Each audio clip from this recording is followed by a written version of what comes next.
It is Monday, July 20th, 2026. It is 5:37-ish. Apologies for the delay in getting... That's my fault. No, I was late too. I'm calling the Board of Meeting of the Board of Health to order. Would somebody read our mission statement? Sure. Mission of the Falmouth Board of Health is to protect and promote the health, safety, and well-being of the residents and visitors of the town of Falmouth. The primary functions of the board to achieve our mission are to prevent and control disease, enforce state and local regulations, promulgate local health regulations, identify and protect from environmental hazards, and advocate for a healthy community. Thank you. Is there anybody recording besides FCTV and our health agent? No. All right. Brief statement on rules of behavior. Thank you to the members of the public for attending this meeting. Public comments will be allowed at the discretion of the chair as time allows and will be limited, just, it says 2 minutes per speaker, but I think we are a little flexible on that. Before providing comments, please state your full name. All comments must be delivered in a manner that respects others. Does anyone on the board or the audience have a public comment on items not on the agenda tonight? All right. Our first agenda item is a discussion with the Water Superintendent. We provided some questions, and thank you for coming tonight. No problem. Can you hear me? Yep.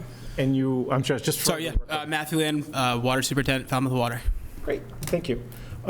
We provided some questions and you provided some answers, and I think we had, there was some sort of follow-up, and it just ended up, we thought it might be a little easier to chat with you. Aha! Chat with you. Pictures are a good thing. Visual. Excellent. Wait till you see what I brought. So you know, the first thing that, you know, we had questions, and it was specifically, we were just unsure as to the status, the current status of the lead service line question, because, and so for background for those people listening, the EPA decided a few years ago that they really wanted to make sure that all lead service lines were identified and eventually replaced. Mm-hmm. And so I know that the town had engaged a subcontractor to deal with this, but we haven't heard any updates. So if you have any. Mm-hmm. Yeah, certainly. So just to give you the general overview here, but we started with about 23,000 water service, domestic and fire, through the whole community. Mm-hmm. Out of those 23,000, give or take, service lines, 13,000 were unidentified. Okay. Out of the unidentified portion is what you have to comply with each year within the next 10 years to getting all of those numbers. As you can see right here, the problem is that we know the street side of the water service material, but we do not know the portion coming into the home through the foundation. Right. And as you all know, you know, we go from 33,000 to 100,000.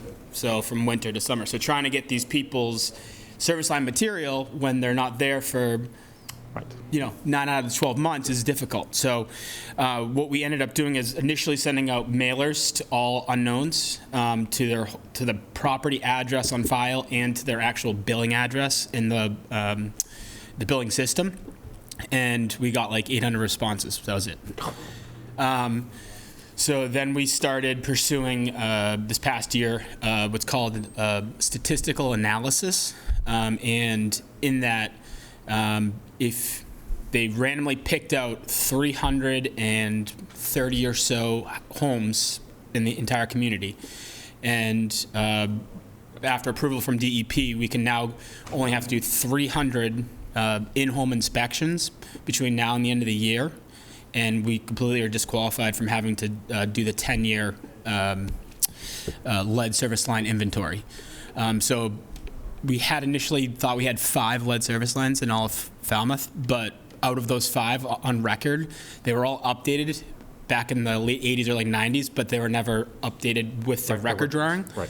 So we have no known lead. So that qualified us to go into the statistical analysis that we're in.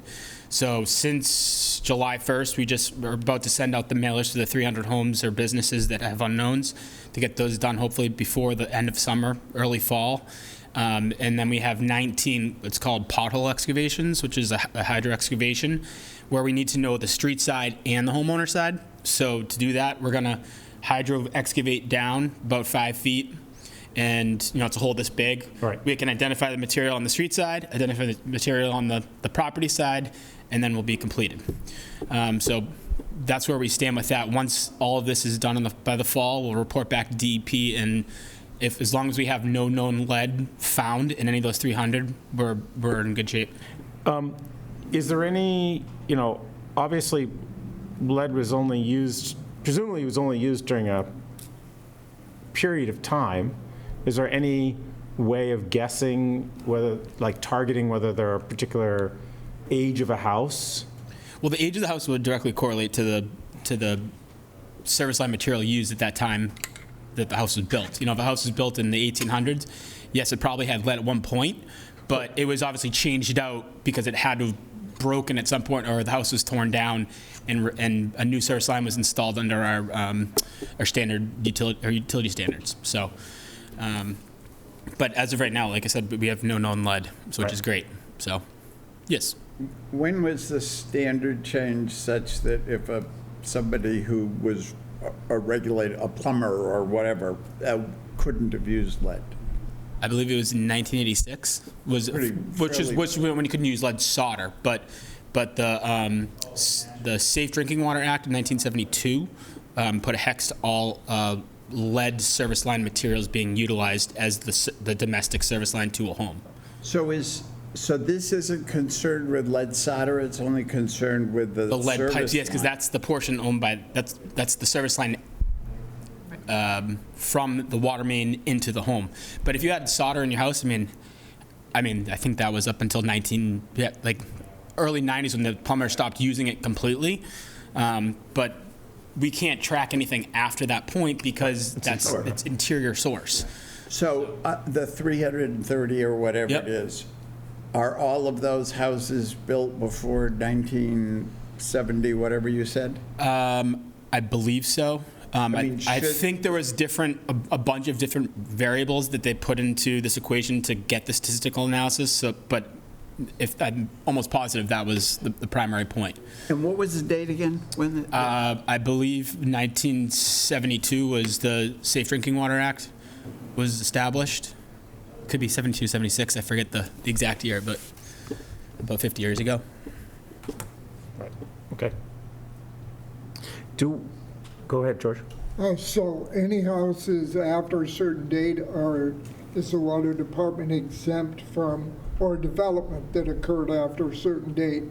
Are you allowed to assume that the lead was not used in those pipes for, say, a 20-home development went in 1980? So any home that did not have a material type in the record drawing automatically populates to being unidentified material. Okay. So if your house could have been built, so like out of these original 13,000, there could have been 5 new developments that came in, but they just weren't updated in our GIS system yet. So we had to physically go through all 23,000 services. Yes, this is a 1-inch service, but they didn't put PE next to it, which is polyethylene. So I had to flip over to the other side. Oh, it says PE right here. We can take that off. And then all of those homes in that development that were built by the same property owner were all plastic. So. Gotcha.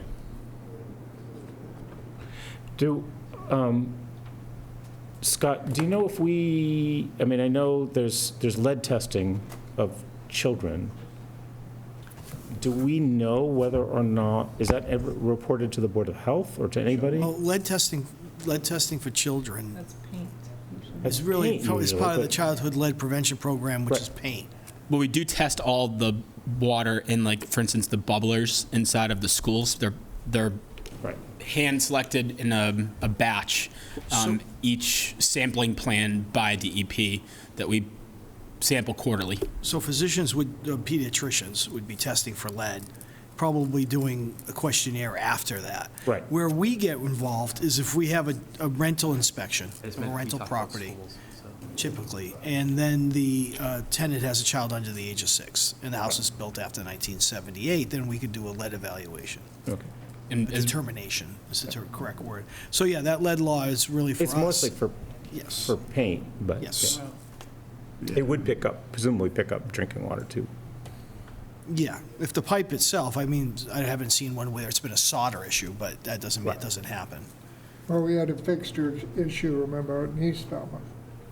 There was at one point where they had replaced some of the bubblers, and the fixtures had some lead in them. I believe that they had to flush those, and they changed the fixtures out, because it was part of a renovation, if I'm not mistaken. Okay. And we do sample residential homes too for lead and copper. And we offer lead copper test kits. Right. It's relatively reasonable, and we have a courier service that takes it to Barnstable Lab, Okay. so. So one of the questions I had about this was, and I'm going to make up numbers because I can't remember, 5 years or so, I got a thing in the mail, this whole thing, and look at your water main, and did that and sent actually you pictures, and it was copper. And then 2 years later, I got it again. And I'm thinking, is this something different? Why am I've already done this. And so I think it's just confusing for people. Now, most people are smarter than I am, so they probably sorted it out. But when you get a notice of an issue, you think you've taken care of it, you've supposedly gotten into a database somewhere, and then several years later, it's coming up again as if you, do we have that covered so that we're not sending repeat notices to so the people who problem we is already you know what have they've to. done? So 5 years ago I wasn't here, so I don't know. What And I made up 5. It could it's have fine. been 7 but or so 3. initially when I came here in November of 23, the deadline to get the first submission to all homeowners that they may have an unknown material was due by December 31st. So I basically spent the first month I was here trying to figure out how I was going to resolve this issue. After that, in the following calendar year, you are required to send that same mailer out to everybody, whether or not they had a known or unknown again, because that's how DEP wants it reported. You can't change that template at all when it gets submitted. Now, when that got sent out in December, I had about 800 voicemails in a day and about 5,000 emails that I could not even keep up with on top of my regular job. So this was like thrown at water superintendents all over the state to put on top of their plate. So what I did is we subbed a lot of that out to Tate and Howard, who's our primary engineer for our department, and they're tracking that internally on their end, and they update those records for us as they come in. So you'll notice on like the flyer itself, it says, please email to Tate and Howard. What do? They email me. They call me. Even though it's a QR code, the whole 9 yards. So it's challenging. But we're doing the best we can. I did this presentation in front of the senior center. I think I did in front of the select board. So Okay, great. we are trying to do the best we can to complete this task. So Thank you. no problem. Several of the other questions were really about essentially about like drinking water protection zones, Zone A, Zone B protection, and the status of the Long Pond Management Plan. And one of the reasons, to be able to chat with you is that in the Long Pond Management Plan, there is some sort of communication with the Board of Health, just so that we can, if things come up that we can pay attention to or should pay attention to help you in particular. And we, I think, missed an opportunity with the YMCA to avoid adding an upstream concern for you. In Zone B, yep. But there's also some other, there's some other developments that have gone in and some more that may go into that Zone B contribution for Long Pond. And so now in particular that we're aware of that, we will pay more attention to it and reach out to you. Hopefully we'll put it on our plate to reach out to you ahead of those hearings to get comments from you.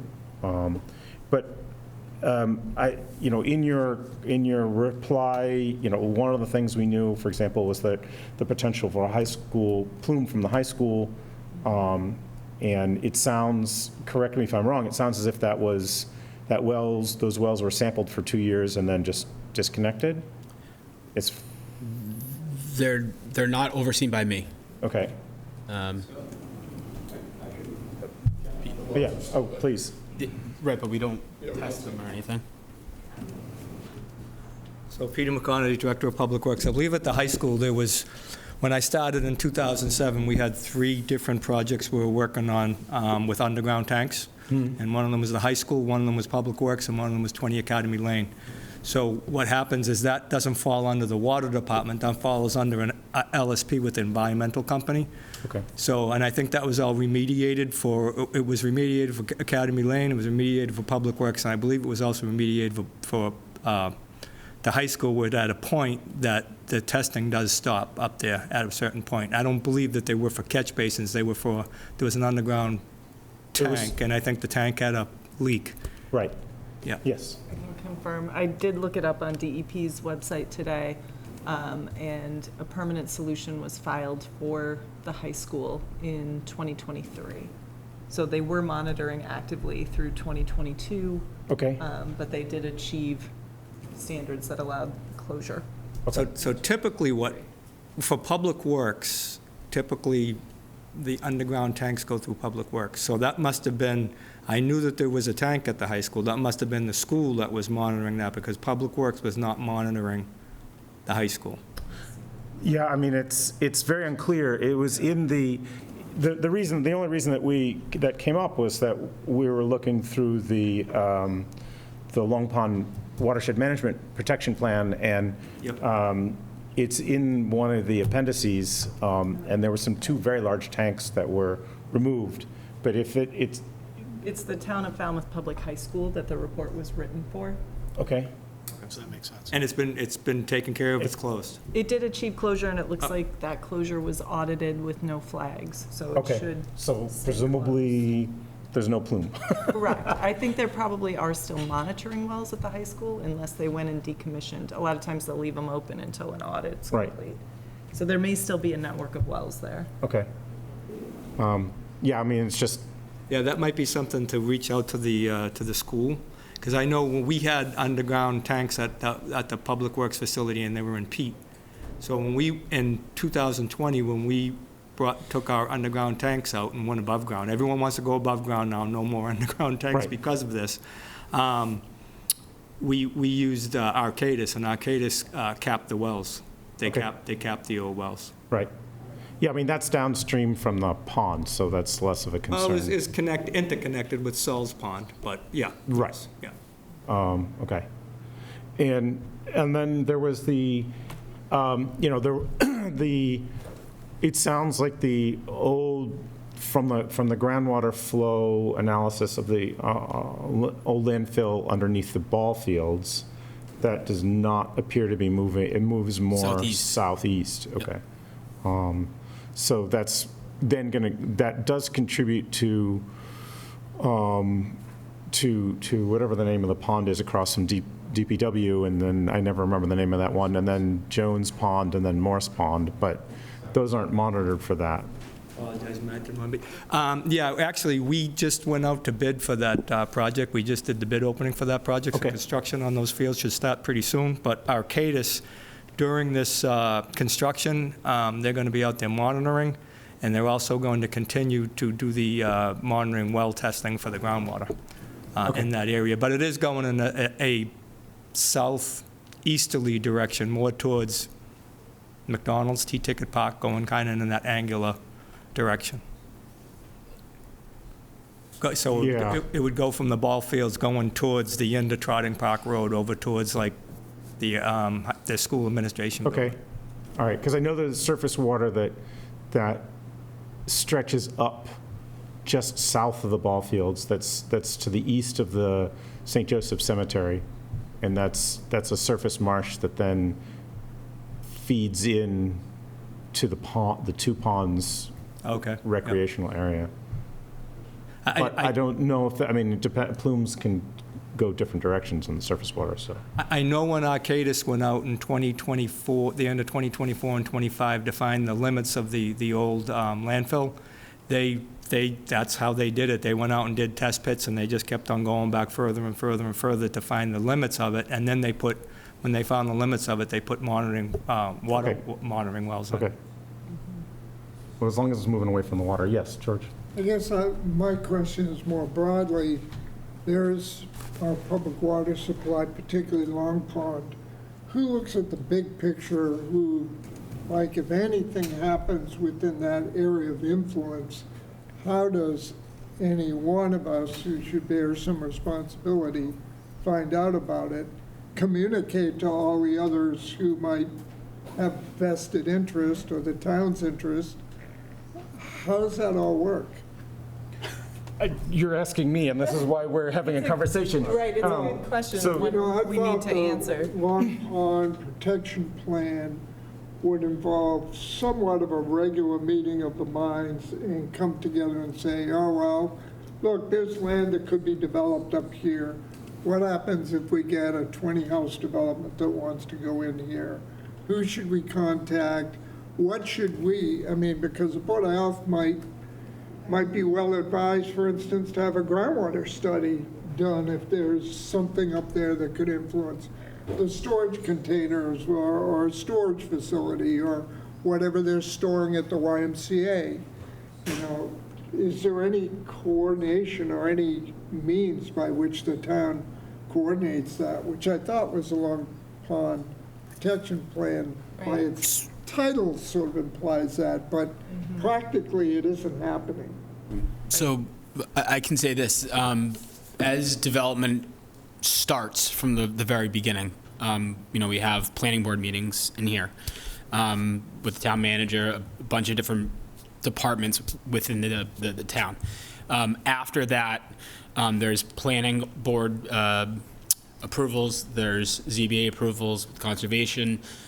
All of those get sent to department heads for review from a site plan perspective. So we use Permitize. So if someone wants to build a house on Brick Hill Road and it's in Zone B, I make a comment right then and there from the building department, no, this cannot be built upon, it's in the Zone B of the watershed. Then it goes to the ZBA. The ZBA will put that condition of my comment into that building permit and say, nope, they can't do this. So that's where it stops now. Before 10 years ago, I don't know what they used, if it was paper or they had some sort of online application. But anyone that wants water in the town, same thing. There's no water main on the street. You can only get a well. Unless you want to extend the water main to the center line of your property, these are your options. So we do, we are very careful with reviewing these.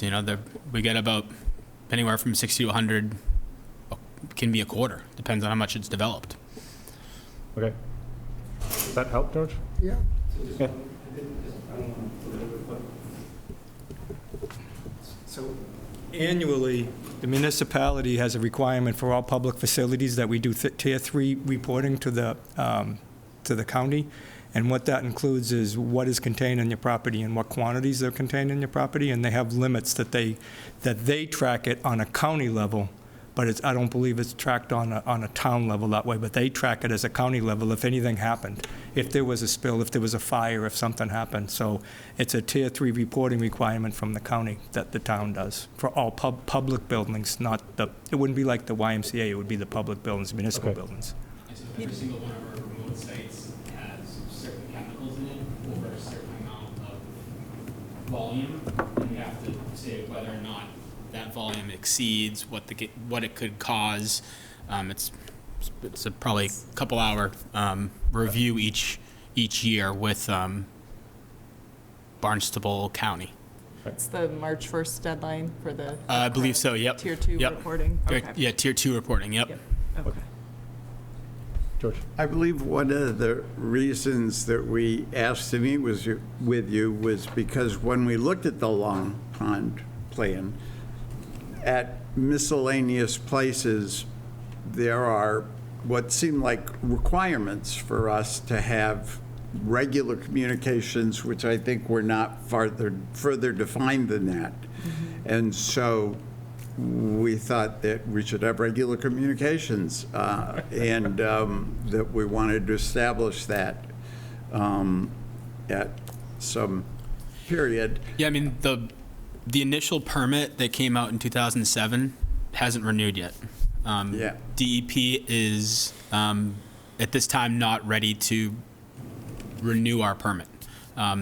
Sounds for me like the Cape is in a better place than a lot of the state with how much water they can actually supply out of the Cape Cod lens versus places like the northeast corner that's in a critical drought. Yeah. That's a good point. In regards to the next phases of having a future permit, it would all be dependent on our conceptual design of the Shumet well. With the Shumet well and fresh pond seasonal being two additional sources, we'd have to have another treatment plant. So that being said, at that time, as we request new source approval to put the Shumet back online is when we'd probably have these more in-depth conversations with you all, so. Okay.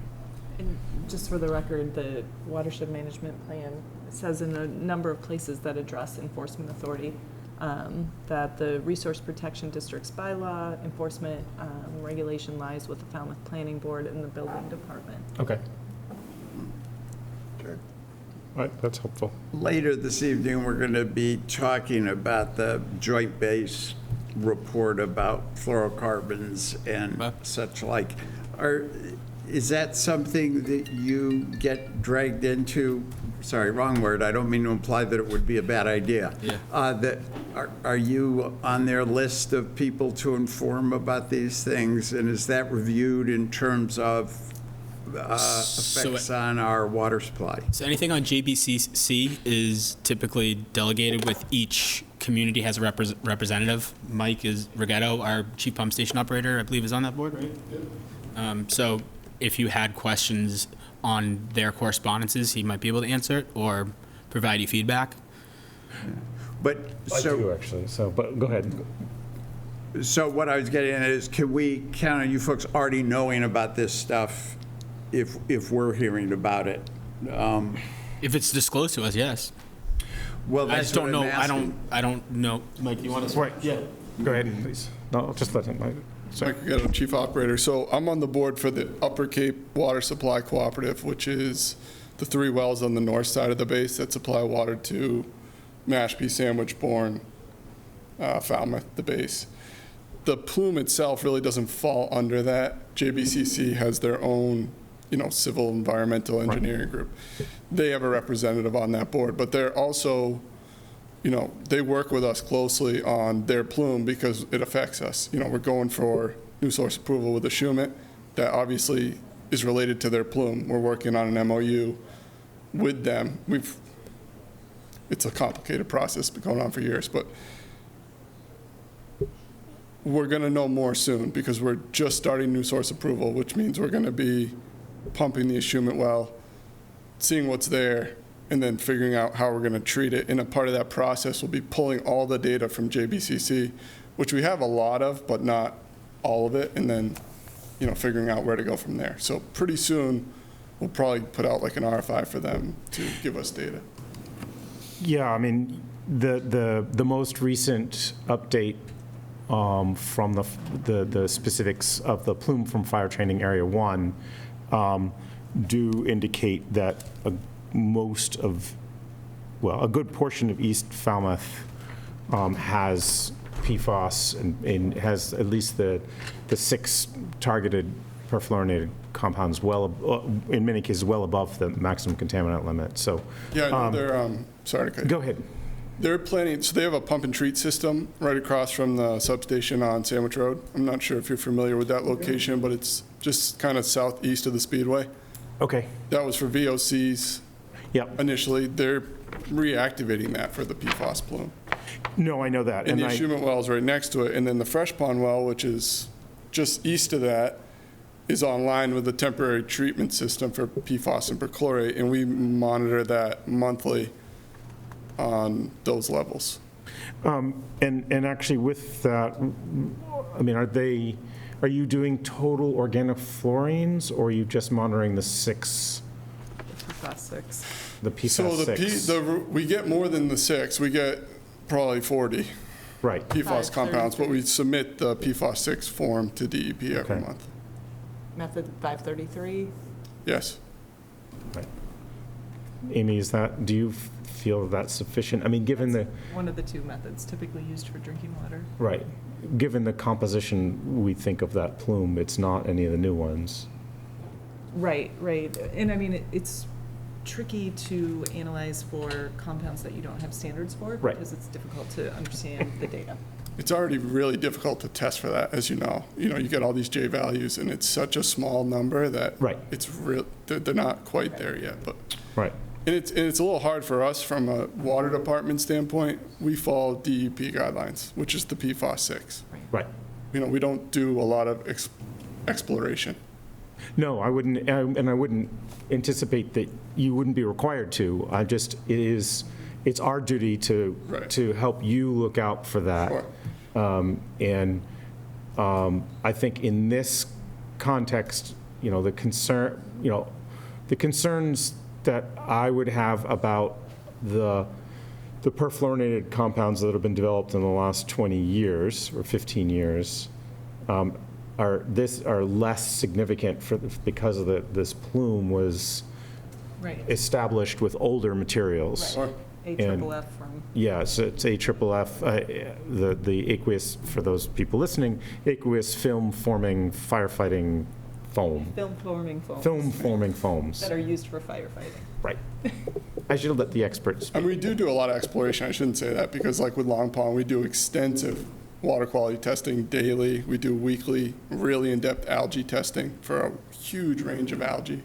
We do a lot of just kind of nice, need-to-know operational type testing. Okay, that was actually going to be, that was one of the questions I did have, actually, was, we'll get there in a second, but does the rest of the board have any, I mean, I know we're talking about, it sounds like you're talking about doing a lot more work and on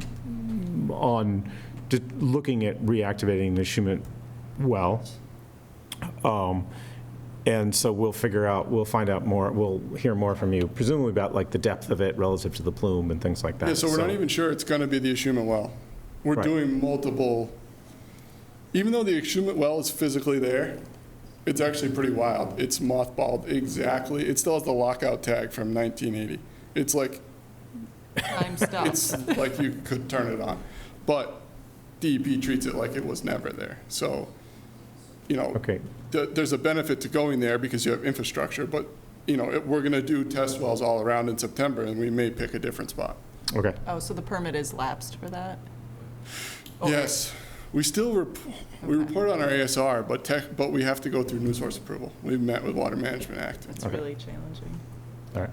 But the plan is to combine it with Fresh Pond and run them both year-round, which also helps the plume. You know, our treatment at Fresh Pond helps the plume. We're pulling out 500 GPM and removing all the PFAS that we know of. Everything comes out Right. of ND, so. There's a carbon system There's an there? ion exchange, Ion exchange. because we have perchlorate there, which is pretty high. Oh, the perchlorate, The yeah, carbon okay. won't remove that. Right. And did we ever figure out what that source of perchlorate is from? No. So we've done extensive testing out in that area, up in the Beagle Club, which runs up north, Right, west of it. We've looked everywhere, and there's no rhyme or reason to why it's there or what it's from. Huh. You know, typically explosive, there's a lot of Yeah. theories, you could say. Fireworks is a huge source. People think, you know, the high school in Mashpee, people think the gun club, people think all different things, but there's no smoking gun, Right. for lack of better words, you know. well, it's for Flaming more gun. precise, yeah. The only other question I had from looking at the Long Pond Watershed Protection and Control Program might be better directed toward planning, but as I was looking through it, I noticed that It says the minimum lot size within the protection district is 80,000 square feet. It's been established to prevent degradation of the groundwater quality from on-site sewage disposal systems, so septic systems. But I was thinking about that with respect to the two new denser pocket neighborhoods that have gone in, either within Zone B or just north of it. Yeah. Yeah. Well, I mean, so 80,000 is 2 acre minimum sized lot. That's not been, I don't know if that's been enforced. Right. And definitely not in those instances. That's a question for planning. Right. That's what I was thinking. I just, wasn't sure if there was any input on it. And it's possible that the use of an IA system would alleviate some of those those original concerns that established that 2 acre size lot. But, Properly, yes. yeah. Yeah, properly maintained and, operated, yeah. Yeah. Yes, so the only other thing I have was, you mentioned algae. One of our concerns, increasing concerns is cyanobacterial blooms. And I'm certain that the drinking water treatment we have is adequate to take care of just about anything. But I'm just wondering whether or not you have observed cyanobacteria in Long Pond. So there's It's probably not going to bloom because I don't think it's very. there's like background levels, like really small particles, Okay. and I can send Scott, and you can disseminate, I'm sure, our lab results. We do it weekly, and it's pretty good. Okay. Look for the algae or the microcystins or what? I don't know. Just the algae maybe? Well, There's a if certain. there's algae, they tell us, Cell count. right, they give us a cell count and they Okay. give us a species, and the list is really long. Right. Okay. And we track it on an Excel sheet. And we don't anticipate, there's not enough drawdown from any of the other wells to pull anything from the surface, so. Yeah, technically, none of them are under the influence of groundwater. Long Pond, too, I would say if there was an algae breakout, we would definitely, well, we would, but we have the treatment in place to handle it. The Yeah. DAF is really effective at removing algae. Right. No, I know, honestly, we have very good water quality now in Falmouth. The new treatment facility is really good, so. All right, does anybody have any other questions? Thanks Concerns? for coming. Thank you so much for coming in. And we, if there's anything that we can do, like I said, to make your life easier, let Scott know. We really, we want to be proactive so that we don't have to engineer out a problem, is what it comes down to.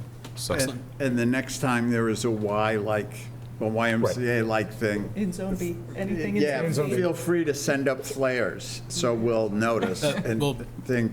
The select board approved About that, it. not us, right? Let me just add one thing about Zone B. There's really not much we can restrict from a water supply in Zone B. If you look at DEP regulations, the CMR, Zone B we have our own bylaw, which supersedes that and has a lot more protection, but the DEP standard is it's pretty minimal, right? really minimal. It's like, it brings up livestock and a couple other things. There's really no, No, I'm very well of that, but we, in certain circumstances, if there's any variances required, things like that, then yeah. we see those, and so we can at least apply an extra level of scrutiny to that, whether or not we have how much legal authority we have to restrict anything is unclear. I guess But the good thing is that they did, at Springtown meeting, they did remove all of the potential to build on any lot around Long Pond and took the conservation restriction to no building. Right. So that certainly helped. Right. Just actually, that reminded me, how close does that walking path approach is it in the Zone A? Yes, I believe 400 feet is Zone A. Yeah, so it's In some spots it might be, but it depends on the topo and how they Right. made that trail, but.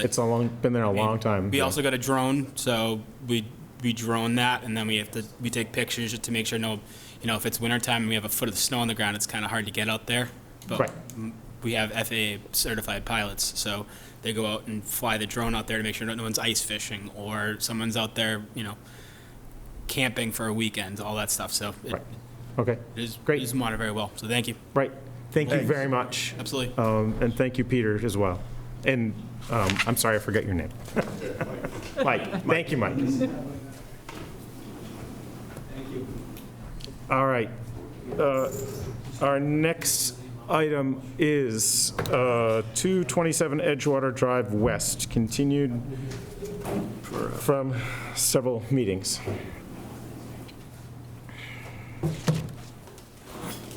That's a really long document.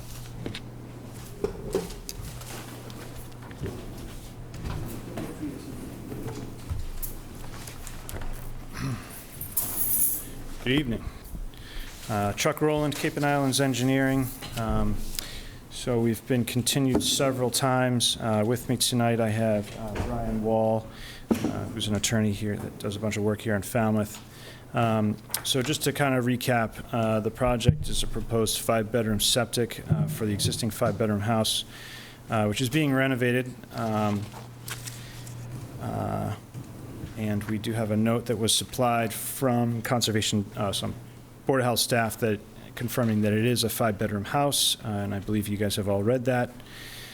So this house is located in a nitrogen-sensitive area, but does not meet the requirements of needing a best available nitrogen-reducing technology because the work does not meet the definitions of new construction or increase in flow. And so taken directly from the town website, building a new home, raise and rebuild projects, adding bedrooms to an existing home, or expanding commercial properties that increase wastewater flow are the 4 requirements that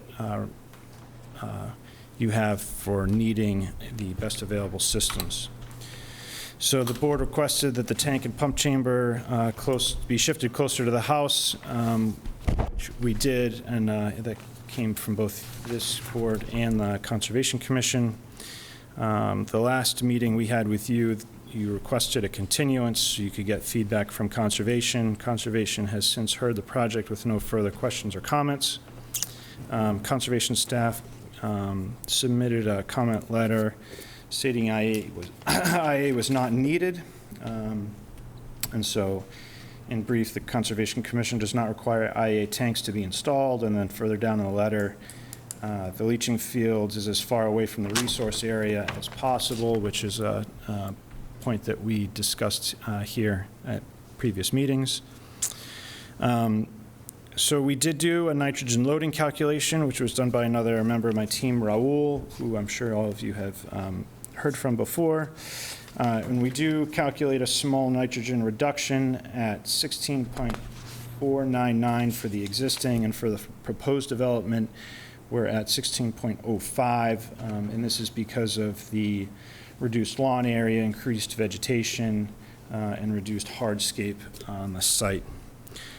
So in brevity, we are asking for variances, but because we are improving the site, putting in a Title V system over the existing leach pit, we do believe that this is an improvement. We understand that this commission is asking for, certain members are asking for a nitrogen-reducing technology. After reviewing everything I could find on the town website and the Board of Health regulations, there's nothing that states that proposing the tank and the pump close to the coastal bank is a trigger for that. So as far as I can tell, that you're requesting this because of the tank and the pump, not because of the separation to the property lines or the foundation, but because of the tank and the pump and how close it is. And so it doesn't affect the nitrogen loading whether the tank and the pump are in the backyard or in the front yard, which we can't really fit or make work with the plumbing that we currently have. So with that, I'm going to hand it off to Brian Wall.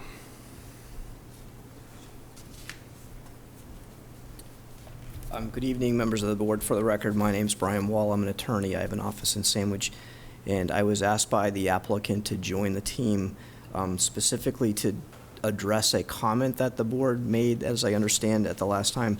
There was a suggestion that this might qualify as what's called new construction, and therefore there might be a Title V requirement to require a denitrifying system. And I wanted to tell you I submitted a letter. I won't reread the letter, it's rather brief, but new construction is a specific term defined in Title V. It has a capital N and a capital C. And if you look at the definition, this project does not trigger new construction. It's not considered new construction because it's a renovation and it's not having any increase in flow or increase in bedrooms. And I'd go further to suggest to you that even if this was a complete tear down and rebuild, the definition excludes from quote-unquote new construction the demolition and reconstruction of a building as long as the building predated 1996 and there's no increase in flow. So that was point number one. Point number two is I just want to echo what Chuck Rowland said, is that the applicant really believes that this is a really good project for a couple of reasons. As you well know, there's a cesspool currently serving the property, and as we understand it, the cesspool is actually located partially within a coastal bank and completely within the buffer. The proposed project will result in that cesspool obviously being abandoned and replaced with a new Title V system. Again, there's no increase in bedrooms, no increase in flow. There's an overall decrease in nitrogen loading. And as you know, this was also part of a conservation permit, and as part of that permit, there's some mitigation planting proposed. So from a perspective of what's there now and what could be there if the project is approved, there's many, many overall improvements to the site. And finally, it is my understanding that this property is in a phase of the sewer plan, and we can't tell you specifically when it's going to come, but it appears that this area will be sewered within 8 to 12 years. And so bearing in mind that the applicant would have to bear significant expense to put the denitrifying system in, we'd ask you to take that into account in making your decision. And obviously, we're here available for any questions you might have.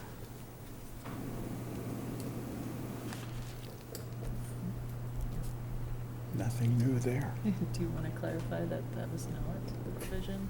The new construction was not the reason? George? A couple of things.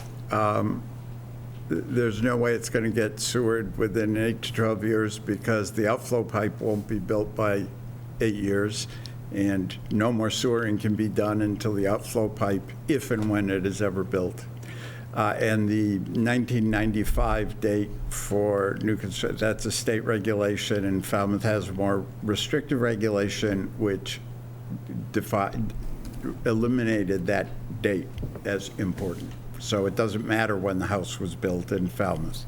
It might matter in other places.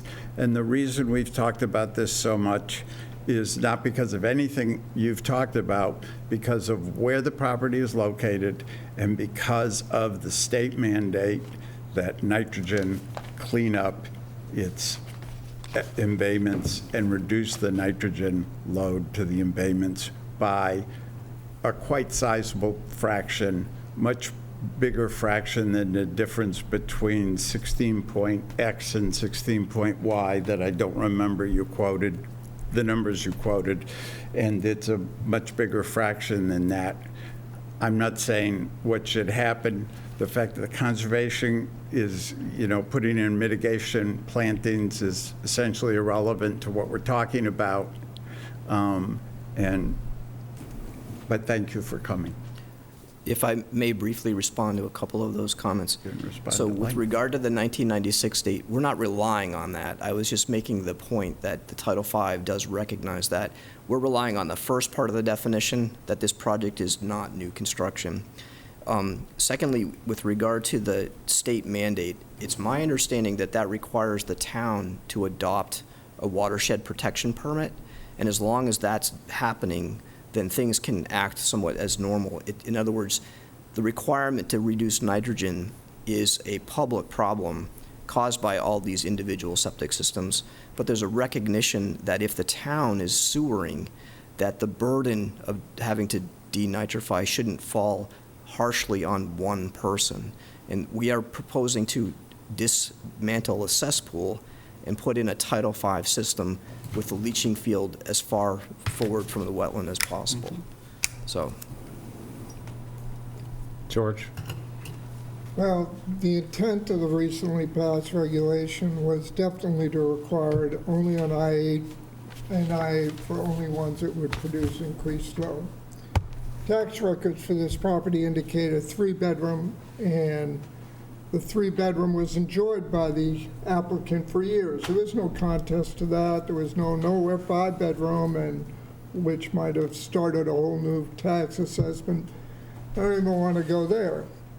But the extra 2 bedrooms that are in question, as our health agent's inspection showed, those were single occupancy bedrooms. The new one, in addition to an exercise room, the new ones are going to be 2 occupancy person bedrooms. So I would argue that, of course, theoretically and realistically, we approve this project with this. We are legitimizing that extra flow in perpetuity. So, I don't know, I think I would like to reintroduce my motion last time that we approved these variances, provided that an IA system, meaning the banner, with the same findings, with those 2 increased findings, be introduced. Now, read them if people are bored enough to want to listen to them, but they were part of the record last time, so I'm going to reintroduce that for a vote. Or a second for further discussion. Second for discussion.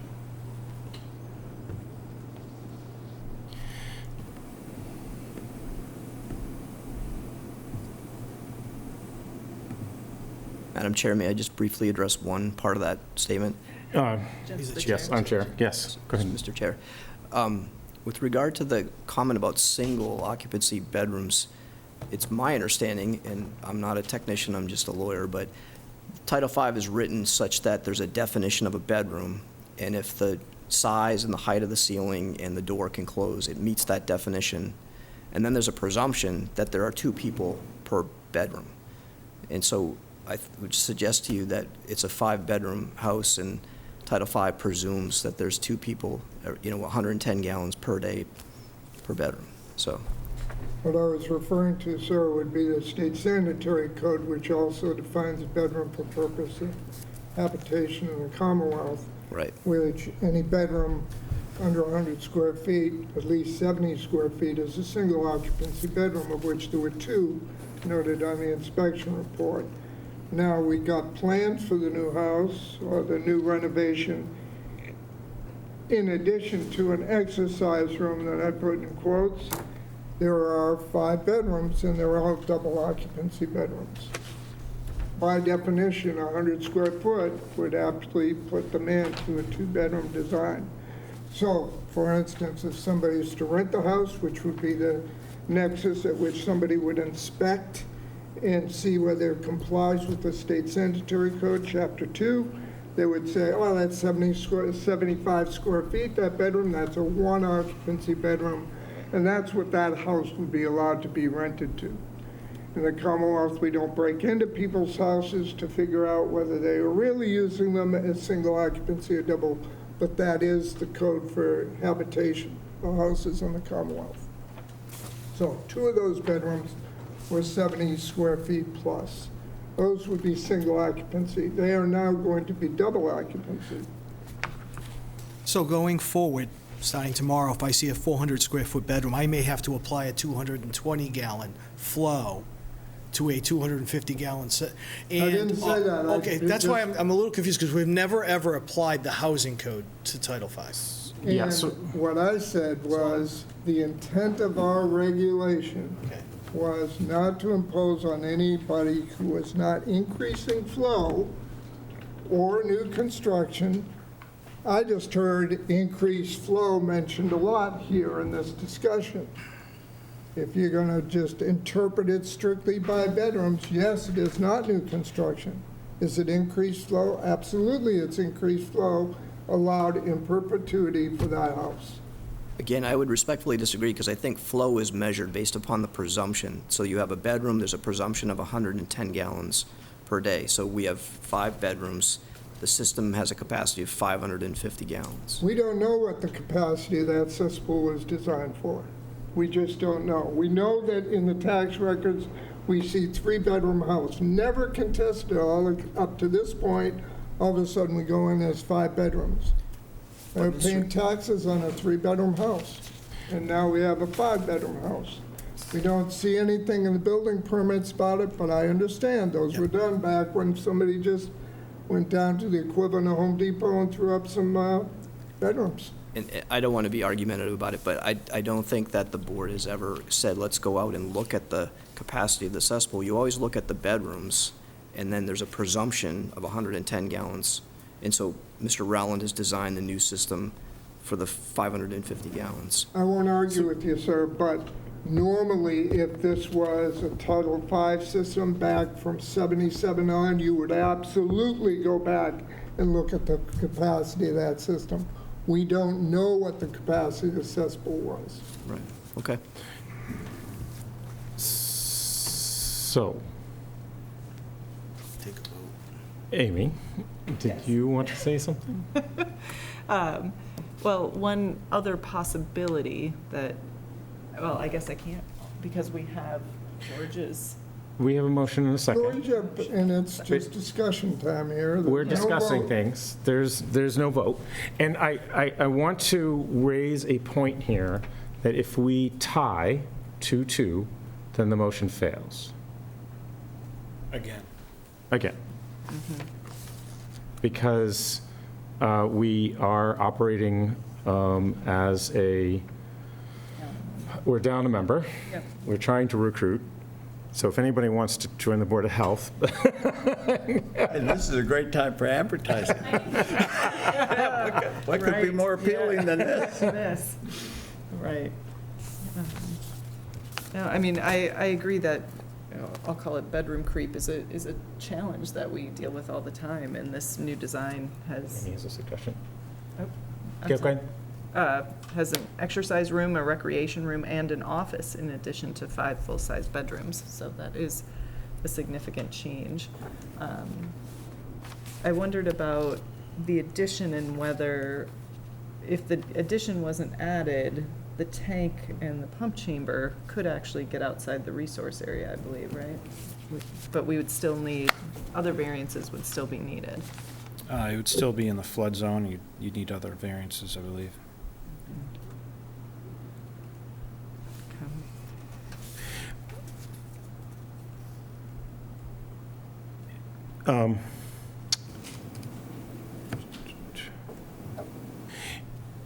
You note on this plan that there is space for an IA system.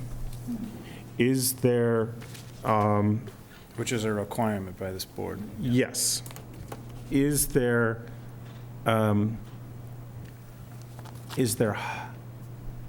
height for a IA system? That is, if I've you, provided the 6 inches of clearance. Elevation. elevation, sorry, I apologize, I was unclear on that. Elevation in the, in this design, that, So coming out of the tank, I have elevation 7.25. This TV's a little blurry, but going into the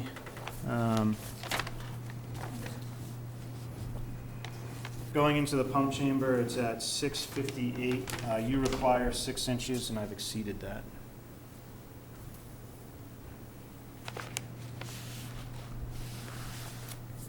six, so you need, So your requirements require 6 inches of elevation drop between. okay, I don't know what the wording is, but essentially for this instance, it's not between a septic tank and a D-box, it's between septic tank and a pump chamber. right. And so you require 6 inches, and coming out of the tank is at 7.25, and going into the pump is at 6.58. So that's 3 inches plus 4 inches is 4, 5, 6, Right. 7 inches. Makes sense. Right, so you make it. I- So in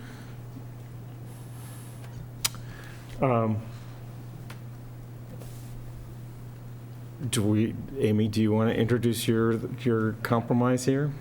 Or possible Right, compromise? an alternative concept might be, for the board to consider allowing this to proceed as designed with a revisit in 2030 to assess whether sewer has been voted and funded and is likely to be installed by 2035.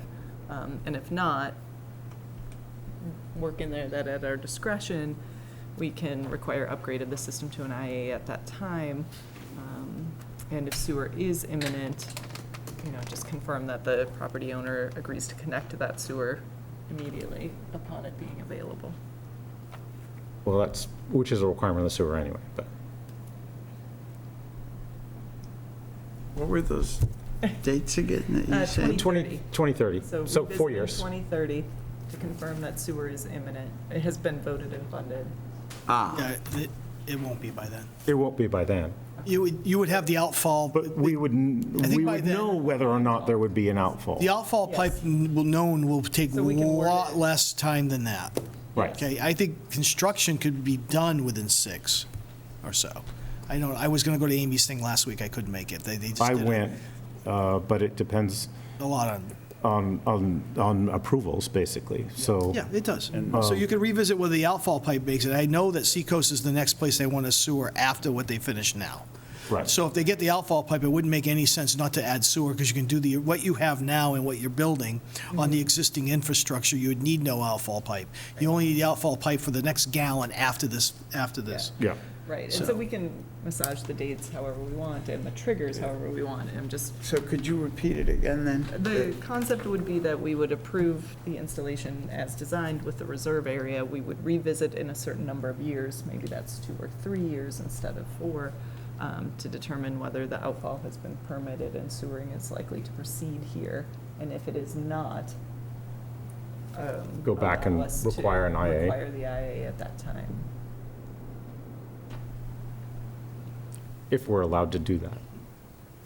I assume we are, but. Well, if it's in the original agreement, one would think.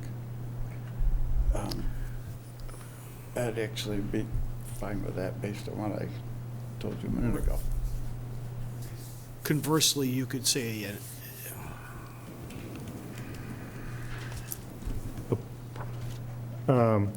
give a date at which an IA would have to be installed, the sewers, no, I think the way you wrote it's probably the best.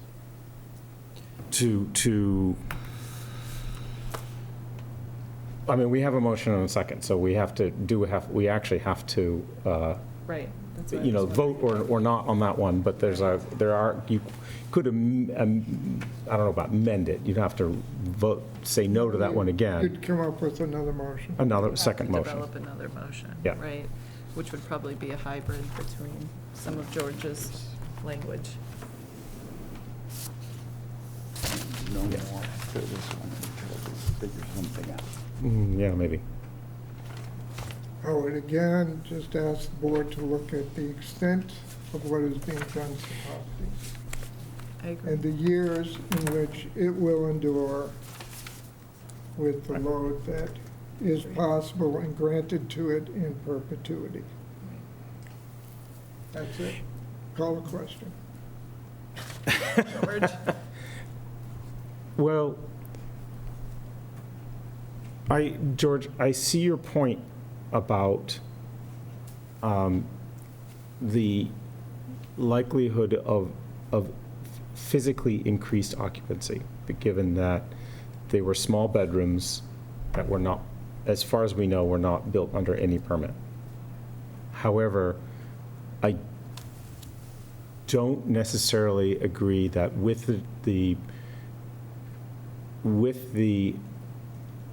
regulations that we have in place and the guidance that we have provided to our health agent and through the discussion here, that we have the current regulatory status to stand on that. I just don't, I mean, I see your point.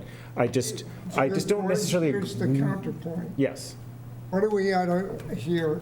What's this called? It's called a variance hearing.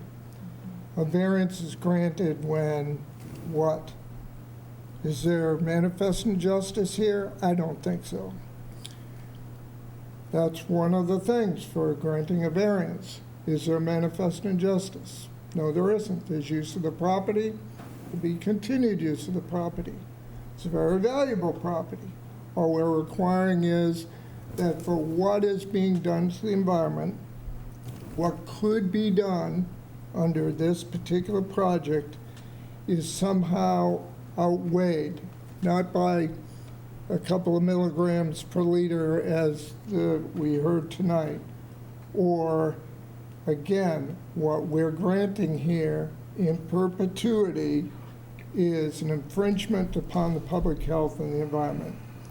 We choose as a board, that's why there is a Board of Health, and it's not just a cookbook. We're here to make that judgment. We opine, we argue, we deliberate, we make a decision. We're not always straight within the bounds of our regulation, particularly in the context of a variance hearing. I agree. I mean, if they weren't here before us, if there were no variances, we wouldn't be seeing this. Let it go, let it fly. We have nothing to say about it. But the town of Falmouth has put 5 people up here for now to decide whether the town will spend tens of millions of dollars fixing this problem. It's going to take a long time to fix it, and the more we wait in each individual case like this, the worse it gets. It's the only case I'm making. I don't take this personal. I just couldn't, in my conscience, say to the town of Falmouth, yeah, this isn't going to increase the flow. That's not going to be any harm to the environment. No, they put me in a position of saying, hey, somebody comes to you in a variance, decide what you want to do to get back that part of the public health, which is risk. So that's it. That's why I say call the question. I don't take it personal. No, but I mean, it's a very important discussion that we're having, and I think we do need to look closely at our regulations and figure out how we can address this. What we might have done here as some short injustice is not clarified or given to our health agent. Look, this is the area, we're going to be real sensitive about variances in this area, but I could tell you, we've been very sensitive about variances in these areas before, and most of the time, and we argued this last time, most of the time the people who have come to us with the projects realized how serious we are and said, you know, you're right, we need to do it better, and they did. Right. This time we have an applicant well within their rights. God bless America, we can do this, well within their rights to question us. We're well within our rights to do this, I believe. And if we're not, that's what appeals are for. They're not to this board again.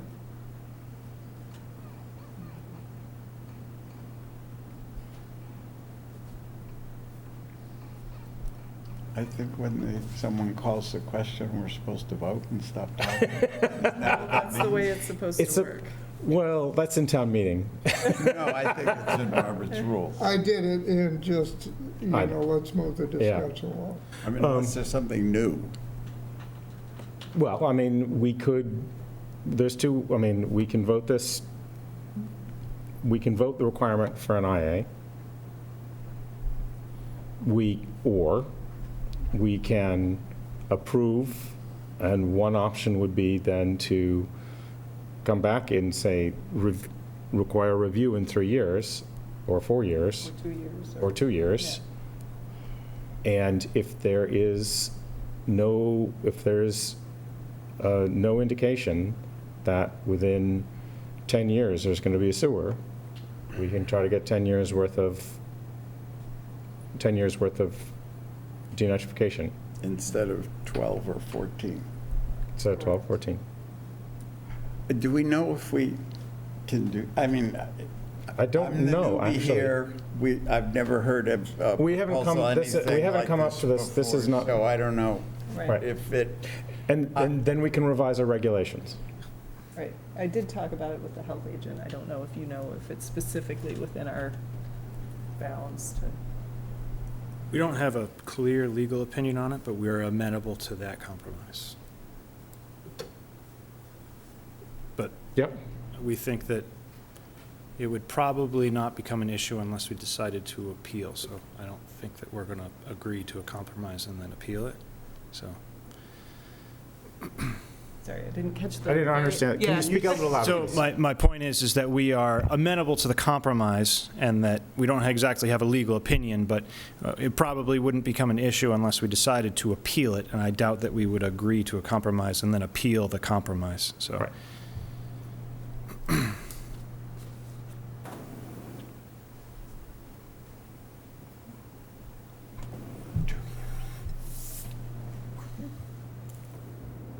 So, would a compromise, Need to dispose of we the need to dispose of the Get rid of previous the one? first Right. So, all in favor of requiring, essentially, I'm restating this, as a condition of the receiving the variances to require an IA system. Is that a reasonable That was the statement? motion. Yeah. Yep. All in favor? Aye. We'll have to do this. No. for No, one. nay. No. Abstain, Abstain. because I can't in good conscience vote for this to happen, but I also, I feel like we're in a pickle and we need to Right. revise the bloody So then, Right. regulation Motion didn't tomorrow. pass for So the motion did not pass with 1-4-2 against and 1 abstain. Does somebody have an alternative motion? Well, I think we're gonna need to develop it.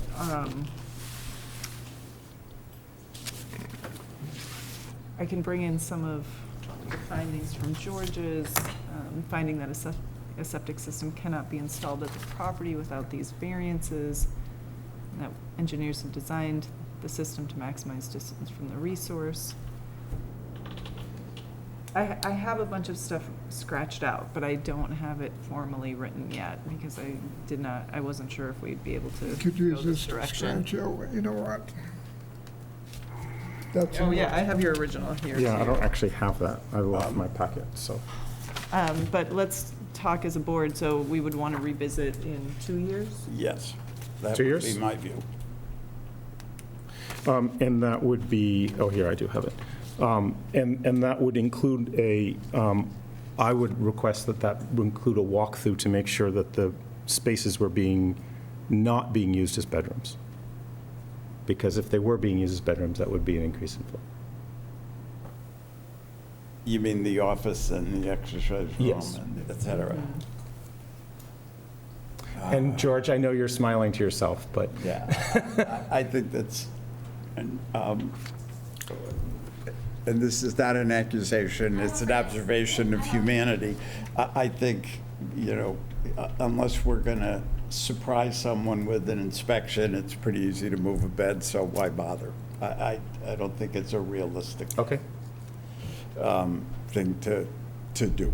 And again, I'm not saying but it's so. yeah, no, I wouldn't be, the 5-bedroom, I mean, it gets kind of, the house doesn't have a lot of living space if they kept making everything into bedrooms. It would be a Right. little But trickier. it doesn't Like at some now point, you need either, living and it's space had with your 5 bedrooms, right? Well, So, again, when the board decides to do this, we often think that people don't own a house forever and ever. That's why I use the words. Yes, in perpetuity. And And we're that's- giving it to the deed, not to a particular person.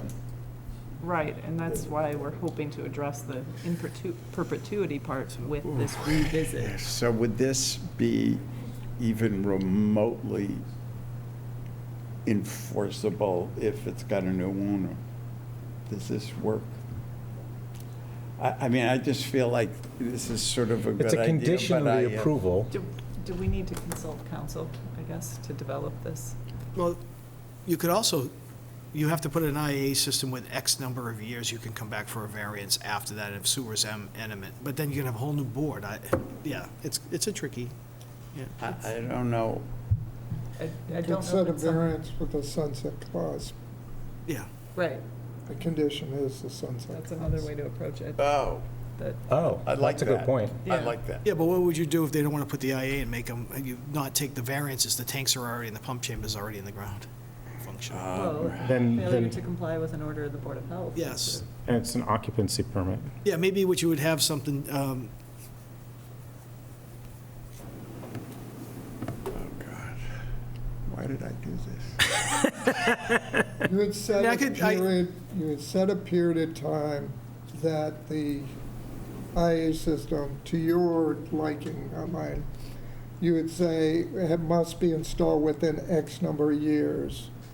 That is a condition of the variance, in which then if it's not done there, the condition then violates really your condition, which is a violation of Title V.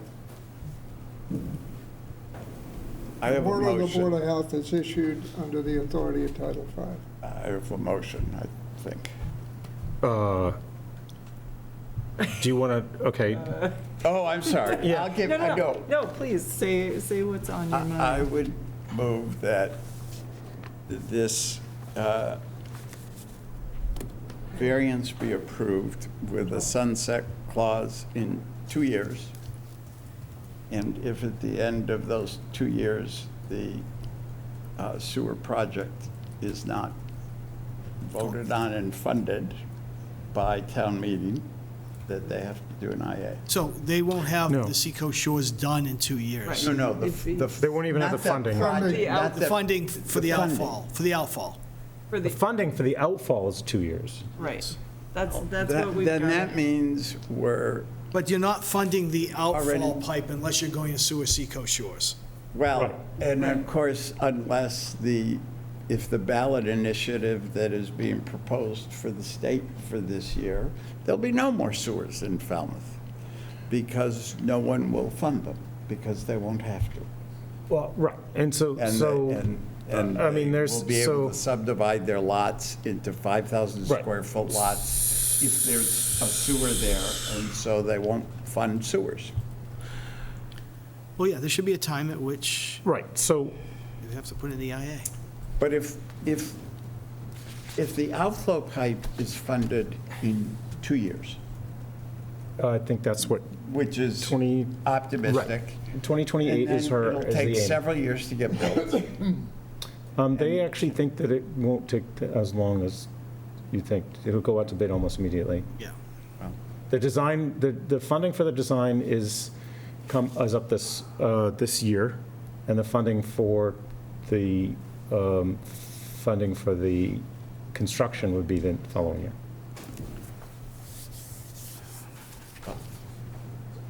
I mean, made a we can- motion, and if it doesn't get a second, so be it.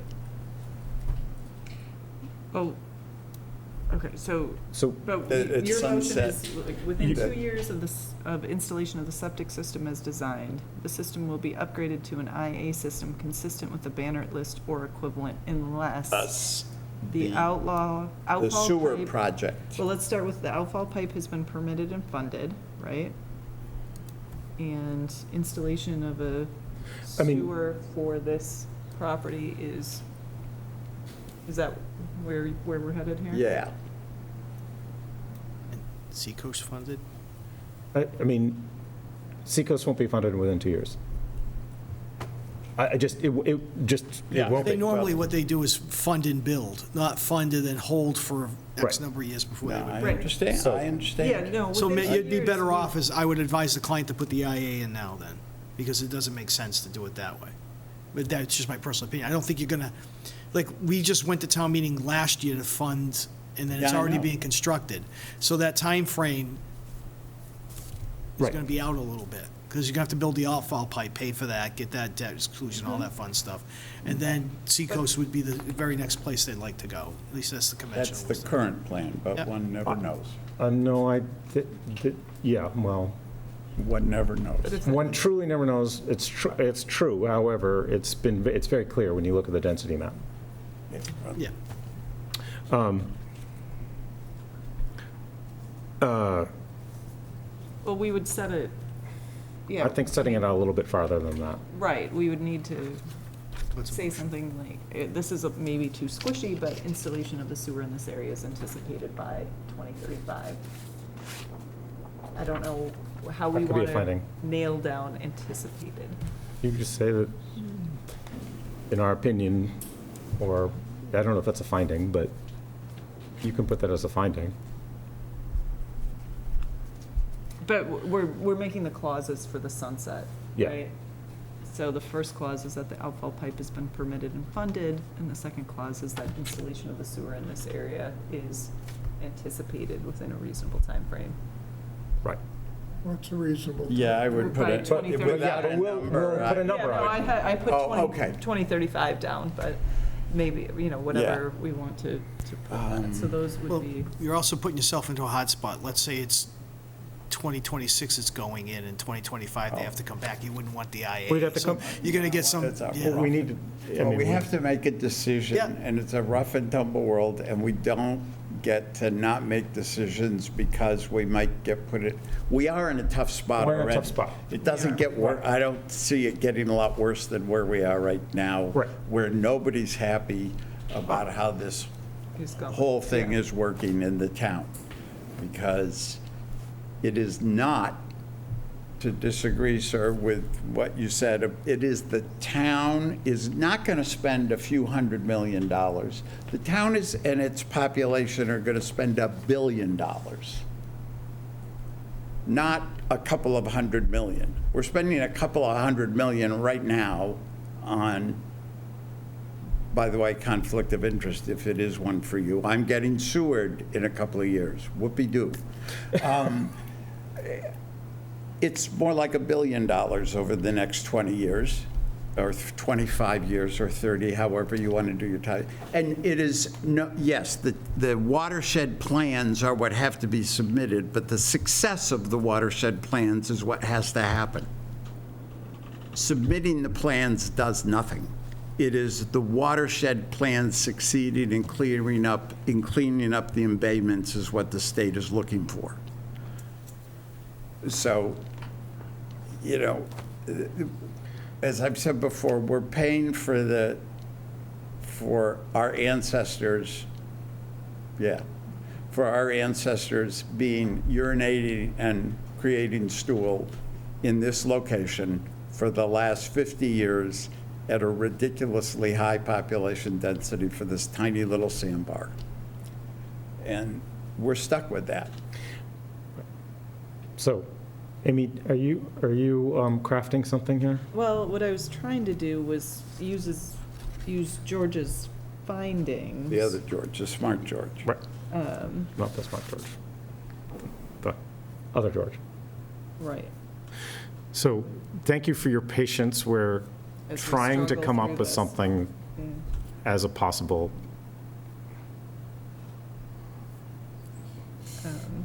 Yeah, so, I mean, if we So- go with George's findings for the most part, just making an adjustment to installation of a nitrogen-reducing system at this time is a reasonable and proportional condition. We could say installation of a nitrogen-reducing system is a reasonable and proportional condition associated with the requested variance release unless sewer is likely to be installed at this location by 2035. So I could make that kind of adjustment to the findings that reference it, and then ultimately come to that within 2 years of installation of the septic system as designed, the system will be upgraded to an IA system consistent with the Bannert list or equivalent unless the outfall pipe, sewer outfall pipe, has been permitted and funded, and installation of municipal sewer in this area is anticipated by 2035. If these are the dates that we as a board wanna work from.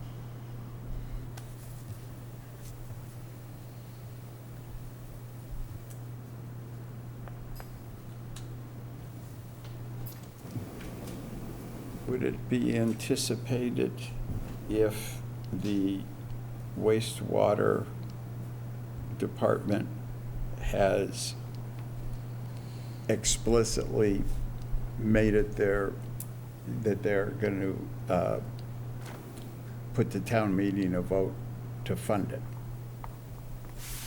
Not that Oh. it's happened, but that it's explicitly being put on the schedule to happen. Submit, you mean submitted, it would be submitted to the warrant. Okay. So submitted to the warrant is usually about 2.5 months before the warrant, before town meeting. So, Something like that. I want it to be something more I've had this substantive than electronically. we kind of think it's going to Integrate happen. these things, or? And I don't know how to write these things because that's not We what don't Oh, I spent my life doing.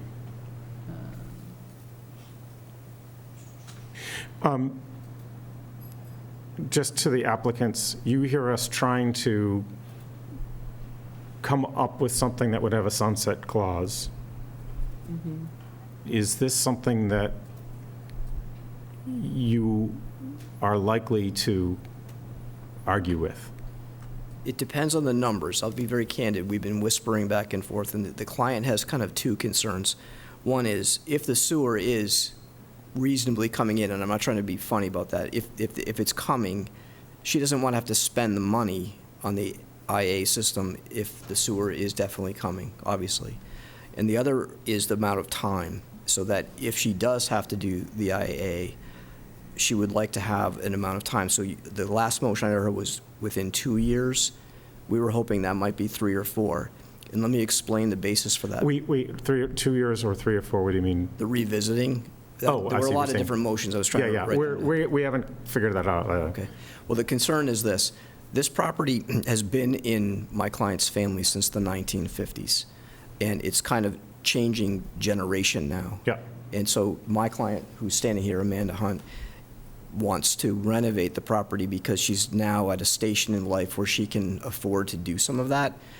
But the cost of the IA would be critical. I know Mr. Hufelder said it's a valuable property, but she's inheriting it essentially. So she's not necessarily, this is not a mansion on Penzance Point or something like that.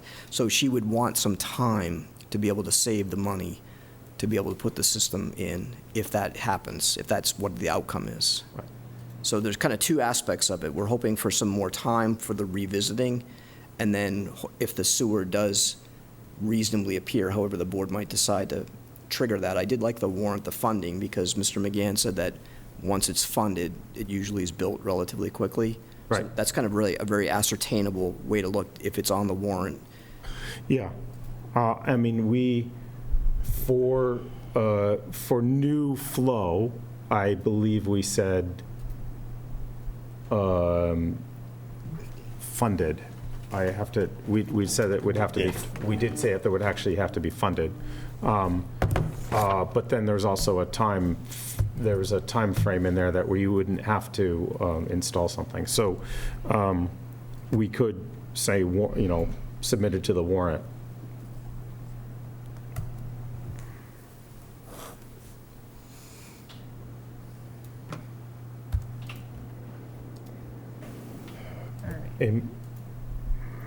Oh, you're actually writing this out? I am. Yes. It's long. Okay. And we probably, you guys keep hashing on the numbers. Okay. And Well, so how are you thinking about phrasing this? So I know, George, do you want to put any input into this, or you're just? I'm gonna let you guys do this. You know how I feel about it. Right. I mean, I suggested the sunset clause only because that seemed to be a good compromise, but I think you know where my vote's going.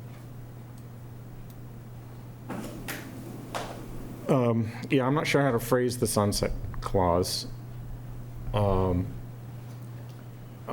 an install date as a condition in the Right. approval of the variance. Required an IA installed within, say, 4 years, picking a number.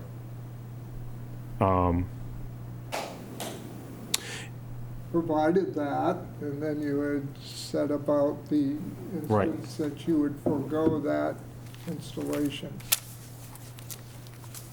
Provided that if town meeting votes blah, blah, blah, then you give them the chance to come back to present that information. Right. And then you stay the order to put the system in. And that our regulation is 15, Right. it's 15 years after the completion of the installation of the sewer project, or 20 after the IA is put in, whichever is shorter, and there's no way the sewer is going to be completed within 15 years of now. So we could say, I'm the chair, I'm not supposed to motion these things.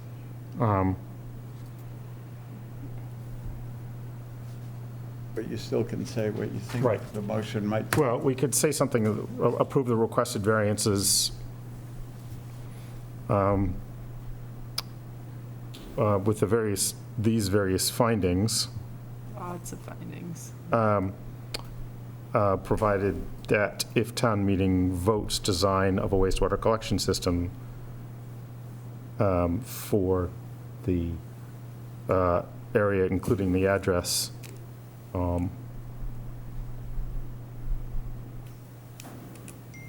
so I'm sorry, just having problems phrasing this, but say give them 8 years, because that's, I think, a reasonable time frame to anticipate a vote.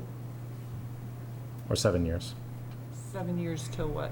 We Till look at this again? till the town votes on a wastewater system, collection system. Or at the time of Or sale. 5. Or at the time of sale.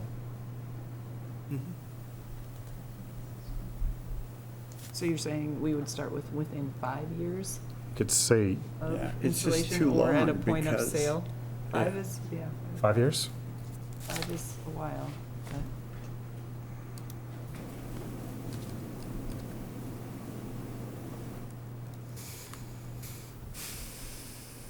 Yeah, that's I thought 2 or 3 2 or gets 3 us is to too the close to- sewer. but 2 or 3 it- gets us to the. To the sewer outfall, right? Outfall. Where it all looks real. Right. Where it is feasible. It's just, if the sewer outfall is there in 3, what other thing can we use as a pinpoint for Well, sewer in that location? Would be the design. Sewer outfall is, if the outfall is built in 3? No, funded, The full permitted and board funded. targeting for funding for Permitted and design. funded within, it. I think the reasonable institution is 2.5 from that one. Within 2.5 years. It's right now, that's like, that's Yeah. literally what we're looking at in terms of the time frame of that. Yeah, so. Can I ask a point of information question? Not related necessarily to this project?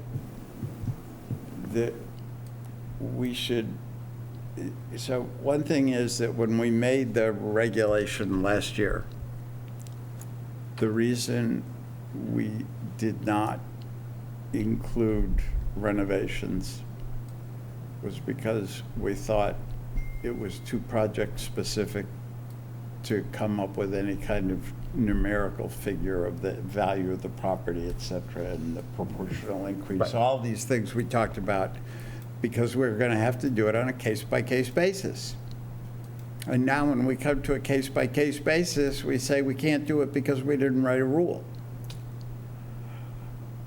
And I No, think we would have, we could have put a rule in place. We could have put a at that rule. time. Exactly. But sorry, we're not, we So this is- didn't write a rule Correct. because we said it would be too hard to write anything that wasn't on a case-by-case basis. Well- And now we're confronted with a case, and, well, this is my view of it. Okay. And now we're confronted with a case, and we say, well, we can't do it in this case because we didn't write a rule that included this. Or that opened the door for. Well, no, I think we opened the door when we talked about it for so long. I think we need better direction for our health agent tomorrow. And I think, quite frankly, for one house, I'm not that concerned about how this one house turns out. I'm concerned about us coming to a new way of dealing with this, not now, tonight, now in the next few months. Because we can't be doing this every few weeks, and we're going to be if we don't do something about it. And so I'd vote anything for this house. Right. They can, they could put up a 5-story building as far as I'm concerned. We need a new plan. Right. So I can send out some previous iterations that didn't put a value on things, Right? which we talked about, and we did Yes. discard.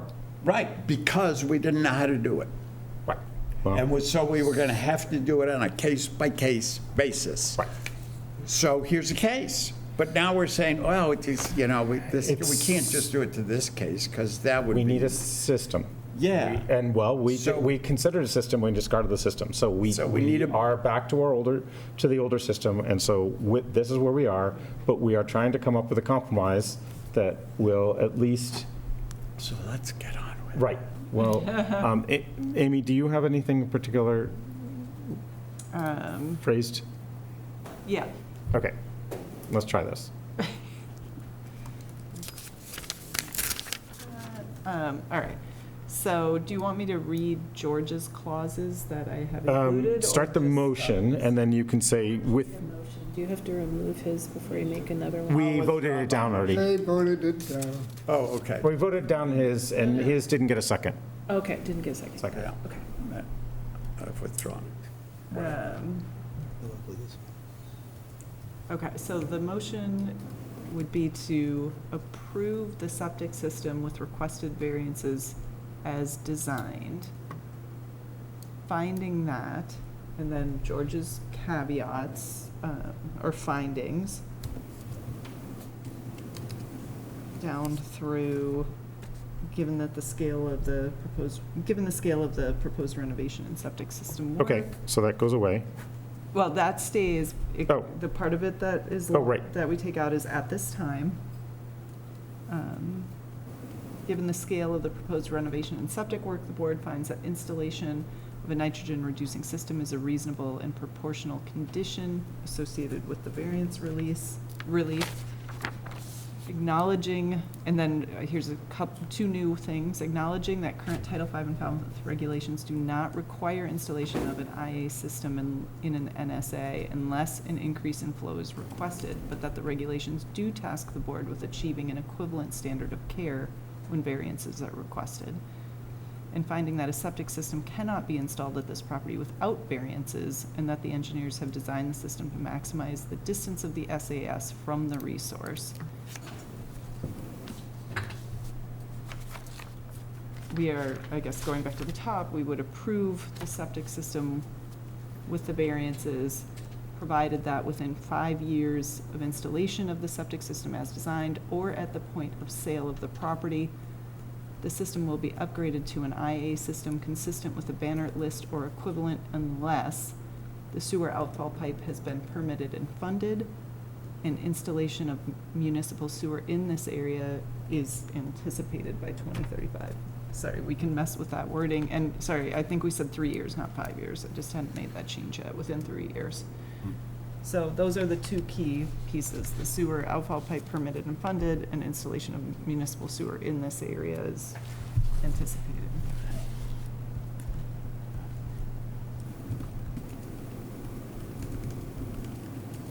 Can I just ask, was that I would municipal outfall 3 years of today. 3 years from the install? Today? Yeah, not 3 years of when the project is done, 3 years of today. Okay, this date. It just says 3 years. You don't have to say this date. Just say Okay. 3 Well, years. 3 years. And there was 3 years of the letter that he generates, Yeah. which will be tomorrow. So Okay, just 3 years. fine. You don't have to say this date. Within a week. Within a week. Yeah. And it's just say within 3 years is the usual way we say it. Yeah. Okay. So let me see if I could just, there's not a second yet on this. I'll second it. Okay, so motion to approve the requested variances, provided that a nitrogen-reducing wastewater technology selected from the Banner system be installed, provided that within 3 years or at the point of sale, Not provided that. I'm Within sorry. 3 years. We don't need the provided that. Provided the nitrogen-reducing wastewater treatment technology selected, so forth, be installed within 3 years or at the point of sale, unless the sewer outfall has been funded. Permitted and funded. Yeah. Period. But then there's also the installation, what was the, and installation? And installation of municipal Oh, sewer right. in this area, area that includes this property, however we want to work. Yeah. This area is anticipated by 2035.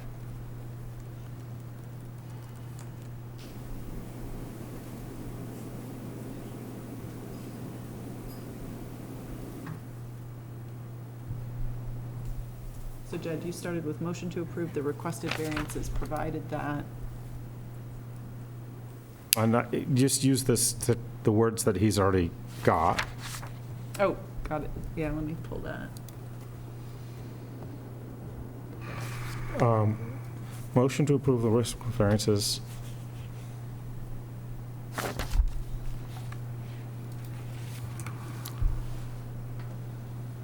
Provided that a nitrogen-reducing wastewater treatment technology selected from the DEP Banneret list, et cetera, be installed within 3 years or at the point of sale, unless sewer outfall has been permitted and funded, and the installation of a wastewater collection system for this address has been, is, how do we phrase that?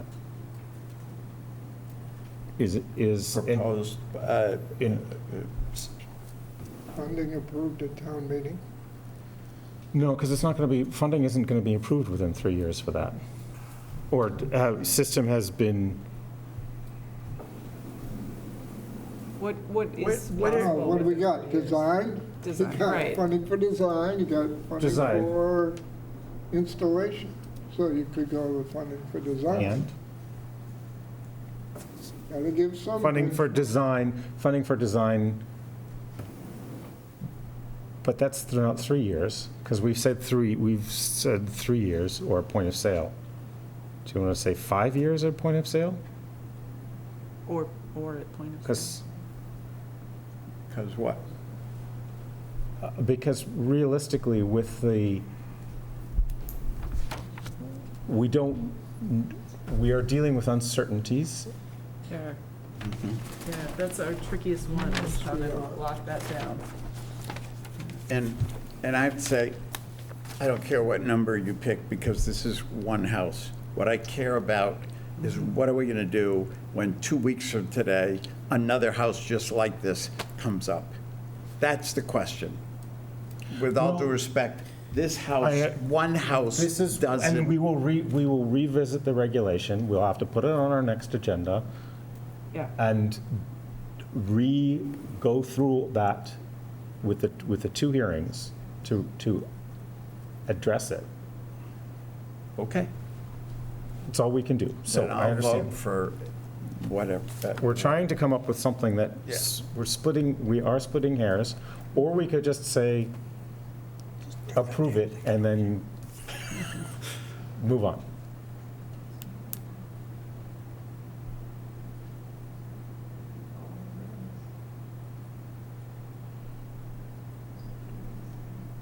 Installation. Did I already second this? Even though it isn't No, written yet? I'm willing to. I yes. just, good. George wants Can to. I call the question? I mean, let's just vote on something. Let's get, But we need to figure out what the hell we're voting on. okay, Those so last words. the problem procedurally, Amy decides that this is going to, so the outflow pipe has been funded, permitted, they're splashing in the water to dig it. What Amy does what next? Amy Lowell. She says to town meeting, this is the next thing I want to do. I don't know how this works enough to, It would be part of the watershed plan that well, would be submitted to the state, which is going to be submitted in presumably approximately in January or February of next year. So within 6 or 7 months. So that'll already have a Though already, but I don't know if it's a watershed plan for this area specifically. No, it's. They're going to do the easy yeah. ones. Yeah, I know. Easy. And And we put have, that they're in going to roll out quotes. over 5 years, right? right, They're and gonna- there's 13 more to go. Well, no, they're going to combine them, so they're Yeah, going to I do know, about but 3. they're- There are 3 plans going What on. is the Good. latest time at which the last watershed management plan A will long be time. developed? It's a long time. Oh, before it has to be, or before it will? Before has it to has to be. be submitted to DEP? Before it has to be It's up is to- more than 10 years, I think. It's a long, long time. Oh, it is? Okay. I thought we no, only it's had within 5 5 years. I thought we only had 5 years to get them all done. Hold on, I think I might be Because able that to could have be our this. answer here. Oh, the watershed plan, Oh, what, For a this watershed area. plan accepted by the DEP, not even accepted, submitted. submitted to the E DEP. Identifies sewering in this area within, a- Well, it's not going to That's fine. have a within. I don't think. Watershed deadline is what we're looking for here.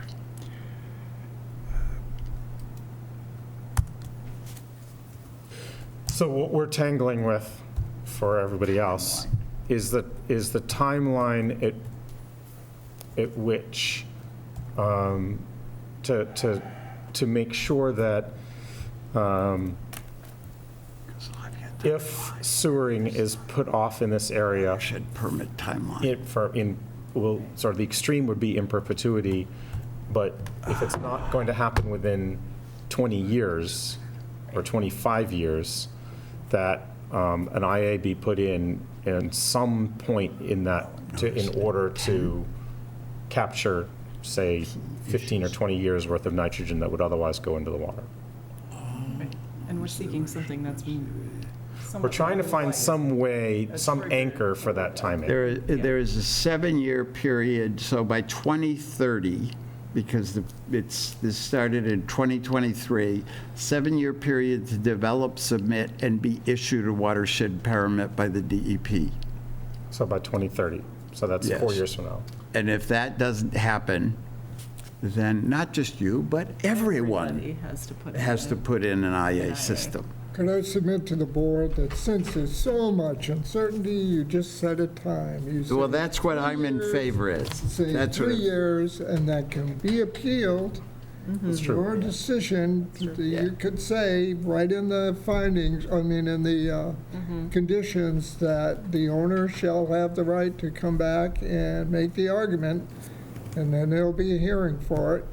So if you just come up with a time which is acceptable to the applicant and to the majority of the board, then 3 just come up with 3 a years, 4 time years. frame. And 3 years sounds like a pretty good time frame, It does. because you'll know what's happening then. You'll know what yeah, there's. we're going to know in Yeah, a year and a we're gonna have half. a handle on things. Yeah, 3 years. Or at the point of sale of property, whichever Yes, is sooner. Right.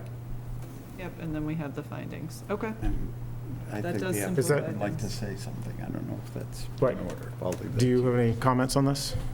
Yeah, you have to come up to the microphone and I identify think she has a yourself. I'm comment, sorry. but I have a question, just a question. Yes. Since the watershed, Amanda, Yeah. since the watershed will be 4 years, can we do 5 years, since you'll be finding out about that?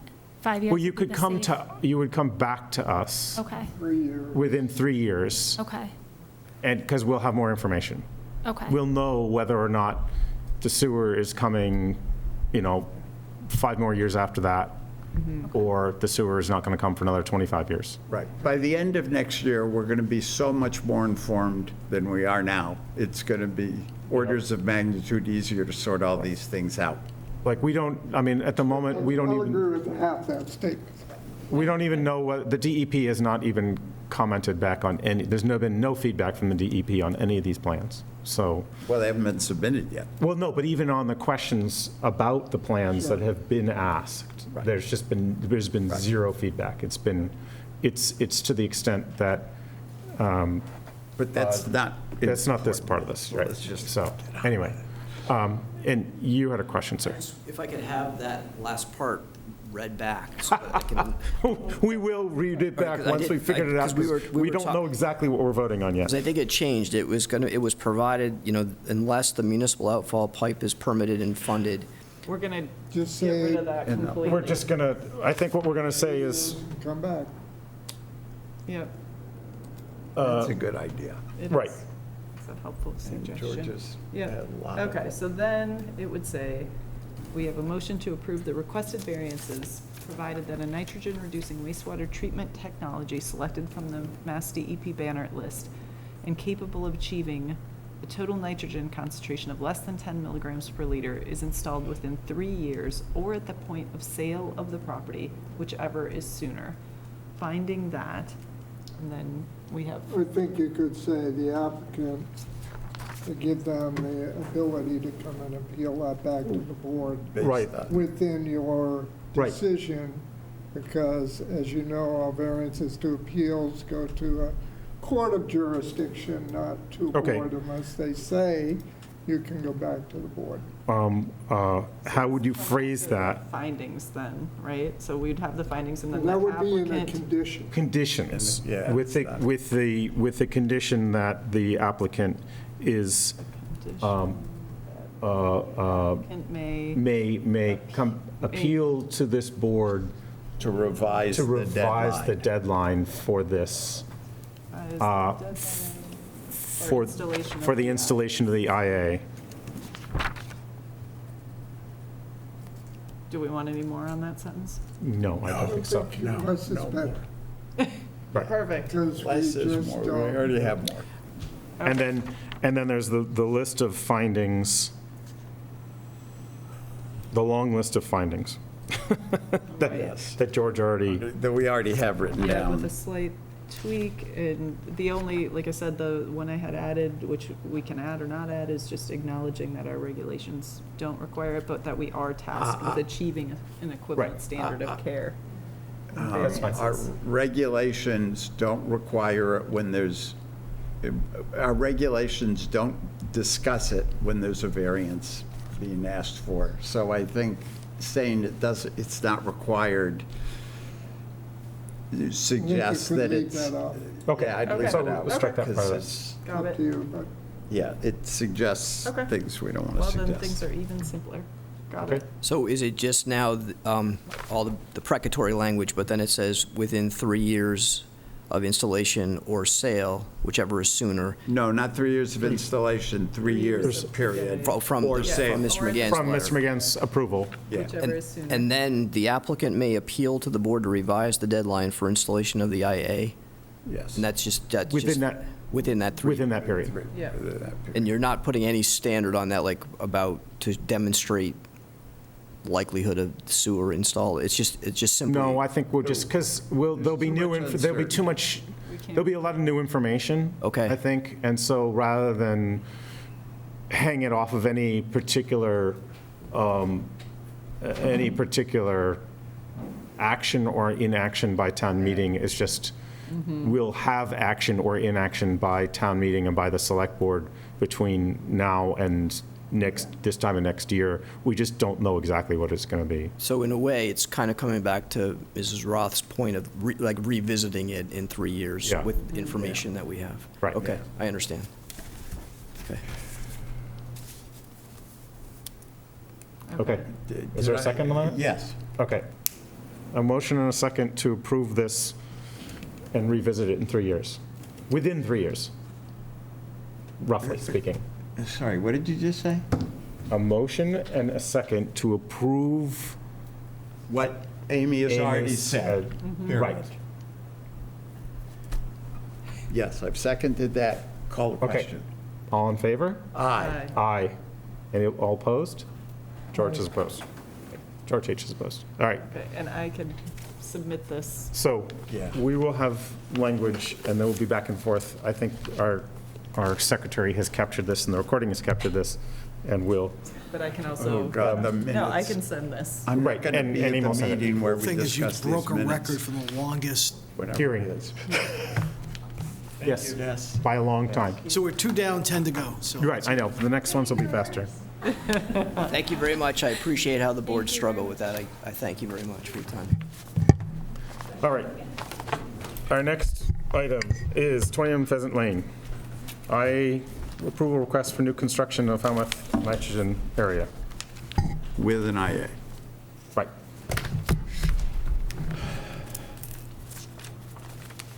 You get this set up here? Oh, there it went to sleep mode, I'll get it.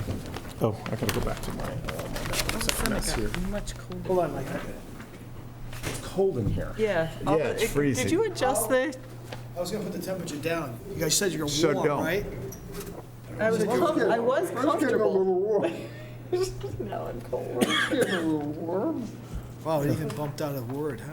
Well, I used to run meetings in hotels for 300 people, and we had an audience response system. And whenever I asked about the temperature, high, good, or low, Yeah. it was a third, a third, a third, no Oh, matter where really? the thermostat was. Oh, my gosh. You cannot win with no, temperature. that's interesting. It's freezing. Yeah, I'm cold.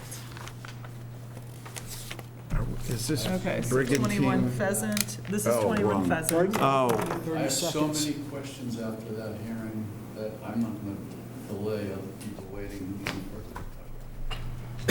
Here you go.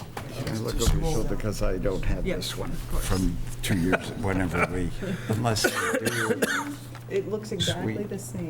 yes. Yes. All right, 21 Pheasant Lane. Thank you, Mr. Chairman, members of the board. For the record, Mike Borselli, Falmouth Engineering. We are more than happy to and know we need to install an IA system. More than I'll do that. anything you want. Just so you don't have to go through that. So moved. So, this property at number 21 Pheasant Lane is an undeveloped lot. I represent the Falmouth Housing Trust, and they're proposing to build an affordable house on this lot. It's undeveloped, and we're proposing a new house, a three-bedroom house on the lot. And it's in a nitrogen-sensitive area. Your regulations require an IA when you build a new house in a nitrogen-sensitive area. So we're proposing a NitROE by KleanTu innovative alternative technology to reduce the nitrogen. That technology is on the list of best available technologies. There'll be a proposed 1,500-gallon tank, followed by a short section of pipe, then the NitROE tank, which will then flow by gravity to a D-box, and a typical soil absorption system. The geology here is well-known to be coarse sands and gravels. This is one of the last, if not the last, developed lot in this neighborhood. It's in Green Pond. It's thickly vegetated. You will notice, and I'm going to say it before George says it, we did the test holes just off the road for the reason that we'd have to clear the lot basically more to get to the site of the leaching field. We're probably about 40 feet from where the leaching system's proposed, but this is well-known geology, coarse sand and gravel, and the test holes bear that out. So it's pretty straightforward. 500-gallon chambers, sized adequately for 3 bedrooms. I'm here to take questions.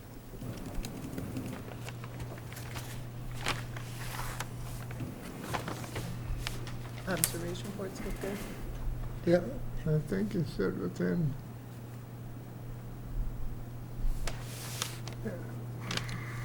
We would certainly be amenable to a condition that requires us to do a confirmatory test hole right on the spot where the SAS is proposed, once they start to clear the lot and start house construction.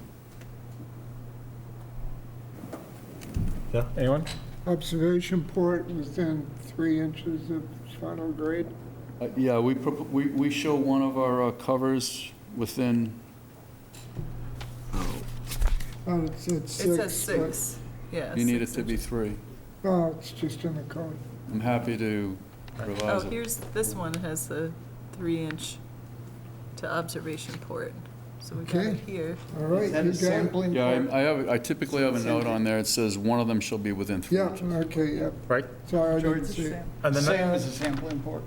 Observation It's port? an No, observation port is for ponding. Okay. Sampling port on the nitro, if this, it is a nitro, is usually in the system itself. So it's already, Yeah. so we don't have to add that we Correct. do it. Right. Fine.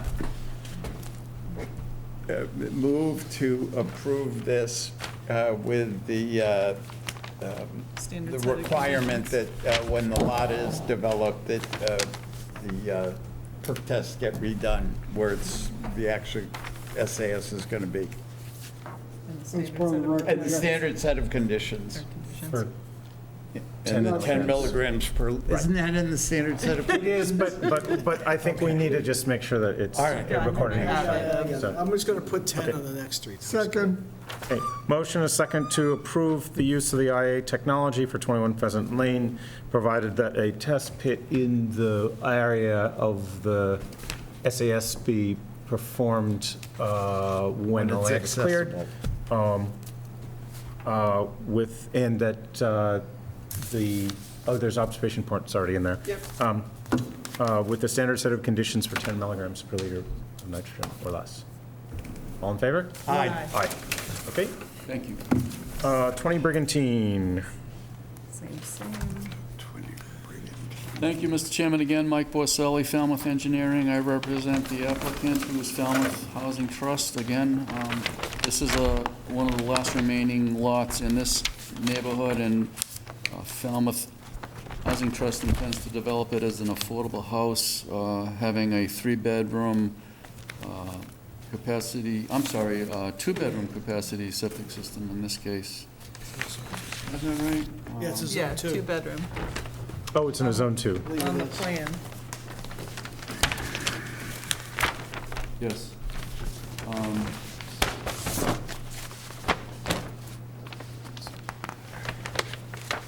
So we've designed the system to have actually capacity for 3 bedrooms because Title V requires you to unless you deed restrict the property.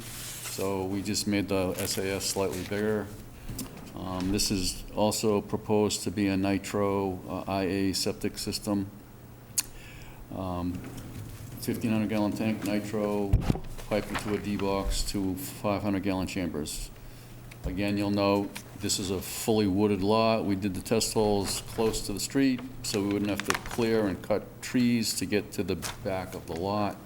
The geology is well-known. We're happy to accept the condition that we do a confirmatory perk test when the lot is cleared, but we have no doubt or have no reason to believe the soils will be different where the Yes, SAS is proposed. I guess this is more of a question that I get often. George, you might know the answer. So since nitro's not general use approved, in a zone 2, this has got sufficient lot space for an IA to go to 3 bedrooms. yeah. However, nitro is not general use approved, so would an applicant in a scenario like this that wanted 3 bedrooms put a nitro in to meet the 10, but not necessarily does that cost them in their ability to have the 3 bedrooms in the zone 2? Because it's not generally use approved. Well, nobody, the regulation doesn't state there has to be a general use approved system in there.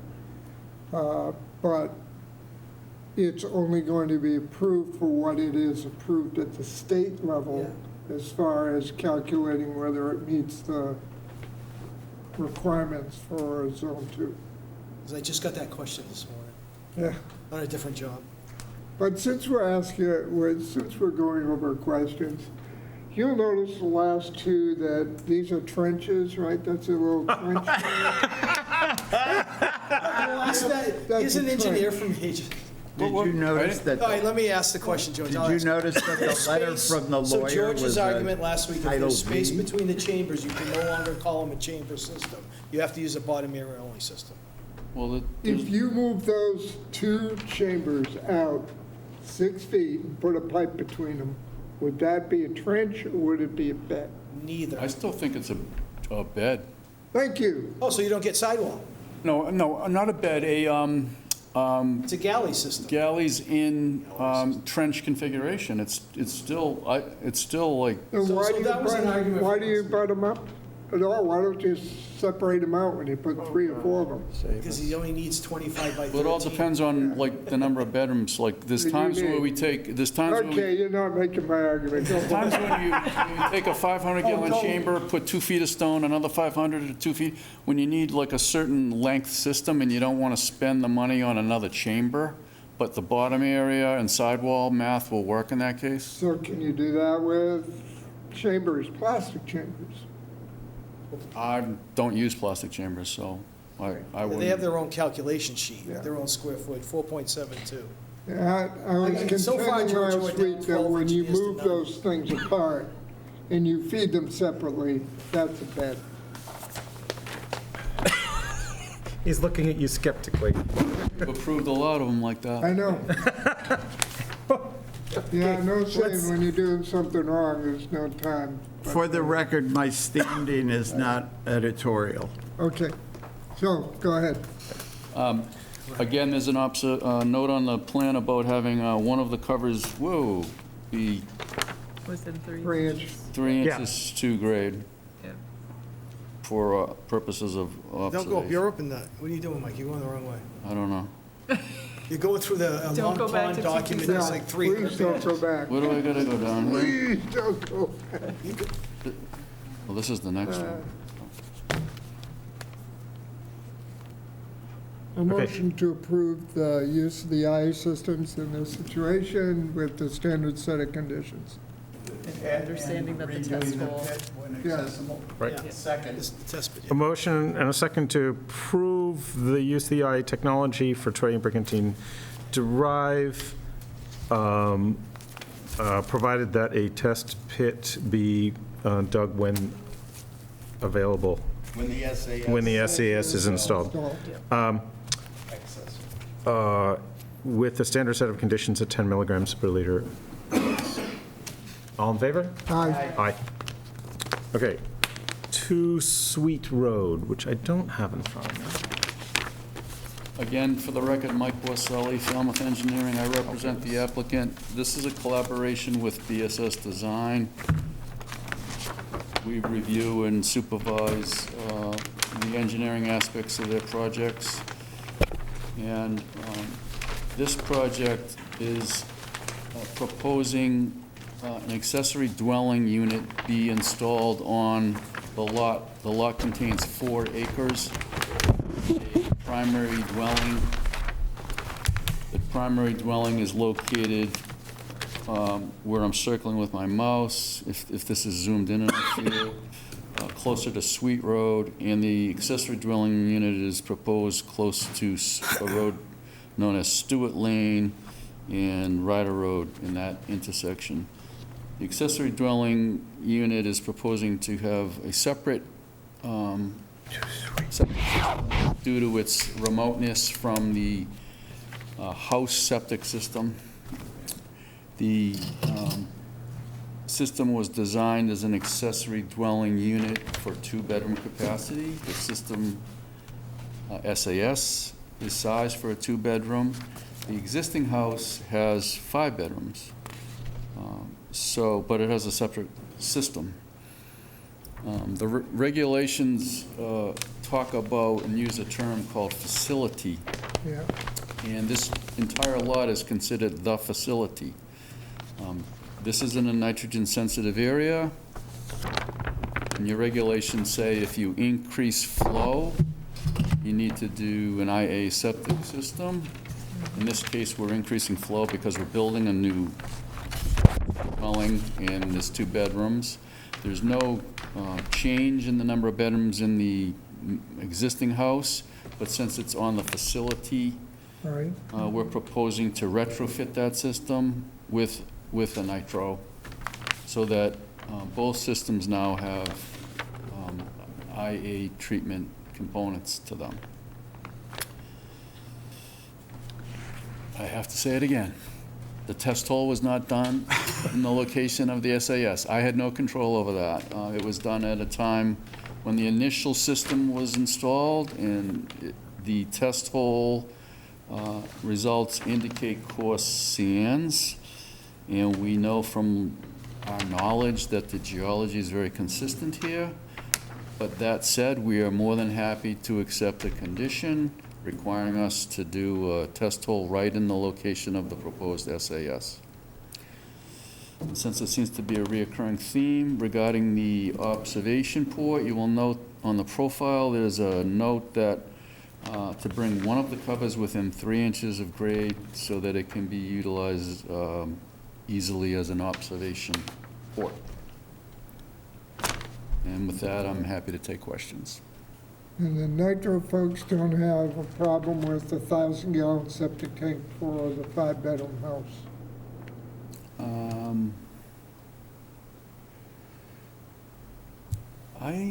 Tom Bunker looked into that. I don't know the answer. I can ask. I don't know tonight. What would, can you? Yeah, because this, see how The this. 5-bedroom house has a 1,000-gallon tank. But the Not new 200. septic tank for the 2-bedroom is a 15. Yeah, got it. It's a minimum size, and then it's 200% of the daily flow, but it's a pre-existing 1,000 from pre-95. I mean, my opinion is we're getting denitrification out of it without even increasing the number of bedrooms on it. And the other system's getting a 1,500-gallon tank and a nitro, so it's a win-win all around for, It's definitely one. I'm just asking whether the nitro folks, when you put one of these things in, say, yeah, wouldn't matter if it's 1,000-gallon or 1,500. reason being, it might be like higher concentration coming out of the tank or something. Less residence time of wastewater, that's all. I don't know, this is a new one on me, so we'd have to talk to the Is it, nitro. do you think that could be in the provisional use specifications or not? I would say, motion to approve, provided that they just check with the folks who are vending the nitro system to make sure its performance will not be limited in any way by the maintaining the 1,000-gallon tank and the standard set of conditions. Do you want to add a finding that this is an overall increase in denitrification for the system? Oh, yeah.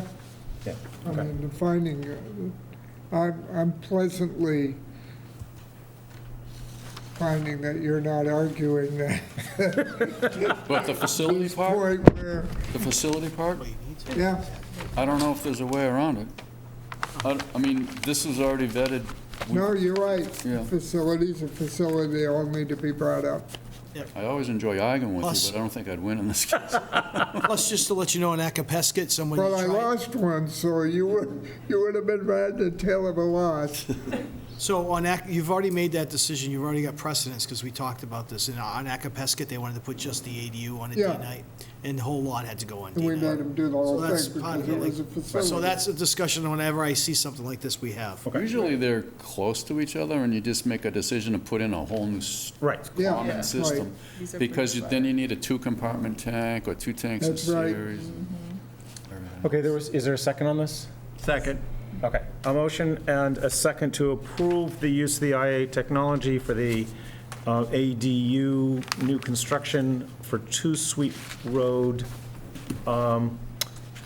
provided that, a test pit in the approximate area be, SAS. SAS be, Accessible. be noted and reported, And, And that the and They check with the vendor. oh, and then they check with the vendor for that, make sure a 1,000-gallon tank is okay for this for the particular primary residence. primary residence for the For particular which we technology. also have to approve installation of the nitro. Right. Don't we do it as a whole I think facility? we got them both at the same time. Okay, it just, we specifically said nitro for the ADU. Nitro, yes, So they're 2 separate for tanks. both. but provided that that the engineer or the applicant check with the, Correct. Yeah, I just want to be confirm clear. with the vendor that a 1,000-gallon tank Will upstream not is, impair the function of the nitro system. finding that this is an overall improvement despite the new construction. All in favor? Aye. Aye. Thank you. Okay. That brings us to Tight tank regulations. Oh, yeah.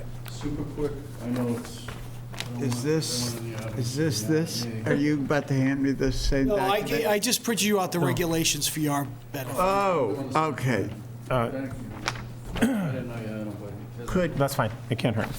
Could I request that somebody who knows what this is all about, give a little background before we get too specific about, so I know what he's the hell we're going to give talking the- about? He's going to give us some quick background, and then we will give you some additional background as needed. So it often I often have clients that are in a situation where they know their system would fail, they're trying to be proactive. It's an old cesspool. They want to do the right thing. In this case, that I can't reveal, but in this case, the cesspool is very likely, it's certainly in the water table, and the land elevations are low in this neighborhood, and they hired me to design a new septic system upgrade, which I fully designed. And it includes a new 1,500-gallon tank, piping to a pump chamber, but leaving a space for a nitro or an IA component, as your regulation requires, and then pumping up to a field that'll have to be raised, and because of the limited land, it would have to be vaulted within a retaining wall. So all of that is extremely expensive. It's north of $100,000 without even an IA component, because the property would not be increasing bedrooms. So I'm asking for guidance because the provision, the first paragraph of the reg talks about tight tanks may be granted only to eliminate a failed on-site system, and this is the phrase that's got broad discretion unless you've made findings in the past, where no other feasible alternative to upgrade the system in accordance with provisions of Title V exists. And I'm going to stop there, but just how do you determine, if I came to you for a tight tank and I demonstrated I could put a septic system on the lot with a vaulted system, pump chambers, everything else, buoyancy to offset the fact that the tanks are going to be in the water table, and it's extremely expensive when it's much less expensive and the client would be willing to do a tight tank. You're not increasing bedrooms and it's effectively zero nitrogen loading. 15268 seasonal. refers to a seasonal use facility. Is this? Well, that's a good question, because I think, as you probably know, since COVID, a lot of these seasonal houses have sort of, people realize they want to be there, they wanted to be there more, and they realize they can be there more, they can work from there. And the house is probably not super energy efficient, but it is insulated and it's heated, but it's probably. Well, it would be, if we were to approve that, it would be deed restricted to seasonal use. 6 months or less. And it would be verified, for example, by water shut-off. Yes, 6 months or less, right. Yeah. And then if such time comes where they want to occupy the property for more than 6 months, they'd have to go through it's now no longer seasonal. It would become no longer seasonal, and the tight tank would have to be revisited. Right. So that's a pretty clear path forward. Because this is really. I mean, is that, George, is that, Yeah, would that be? Yeah, Yeah. I mean, I don't know how many months they occupy it, and I don't know why 6 months was picked for seasonal, because, well, it's, I mean, you got, May, June, July, August, September, October is 6 months. Maybe that was the thinking. I don't know, but, I mean, who knows? This So is, you could approve it if it was deed restricted this as is PEP. seasonal. Yeah. I mean, and you have the plan for the whole thing anyhow. yeah. It's expensive, so how would you step that in? Would you put the tight tank in and I mean, the Well, tight we'd tank make- minimum size is 5,000 gallons. Well, no, I think it's 2,000. Well, It's 500% of the flow, or Or no less well, than what do you 2,000. have? I think it's three 3-bedroom? or 4-bedroom, I don't remember. No, The theory would be that we'd make the tight tank serve as possibly the septic tank. Septic tank, And then we'd put it might be an oversized septic tank, but yeah. so what? right. I mean, in the grand, in realistically, in seasonal use, a tight tank is, especially if it's capturing everything, but even if it's only capturing black water, is still a very high percentage of nitrogen removal. It is, yeah. And Seems like a good. So I- everything would be plumbed to this. Oh, yeah. Because as you may know, some of the board members may know, we do have black water tanks, they're called, in West Falmouth yes, as experimental systems. as experimental systems, where they're pretty much seasonal homes, Yep.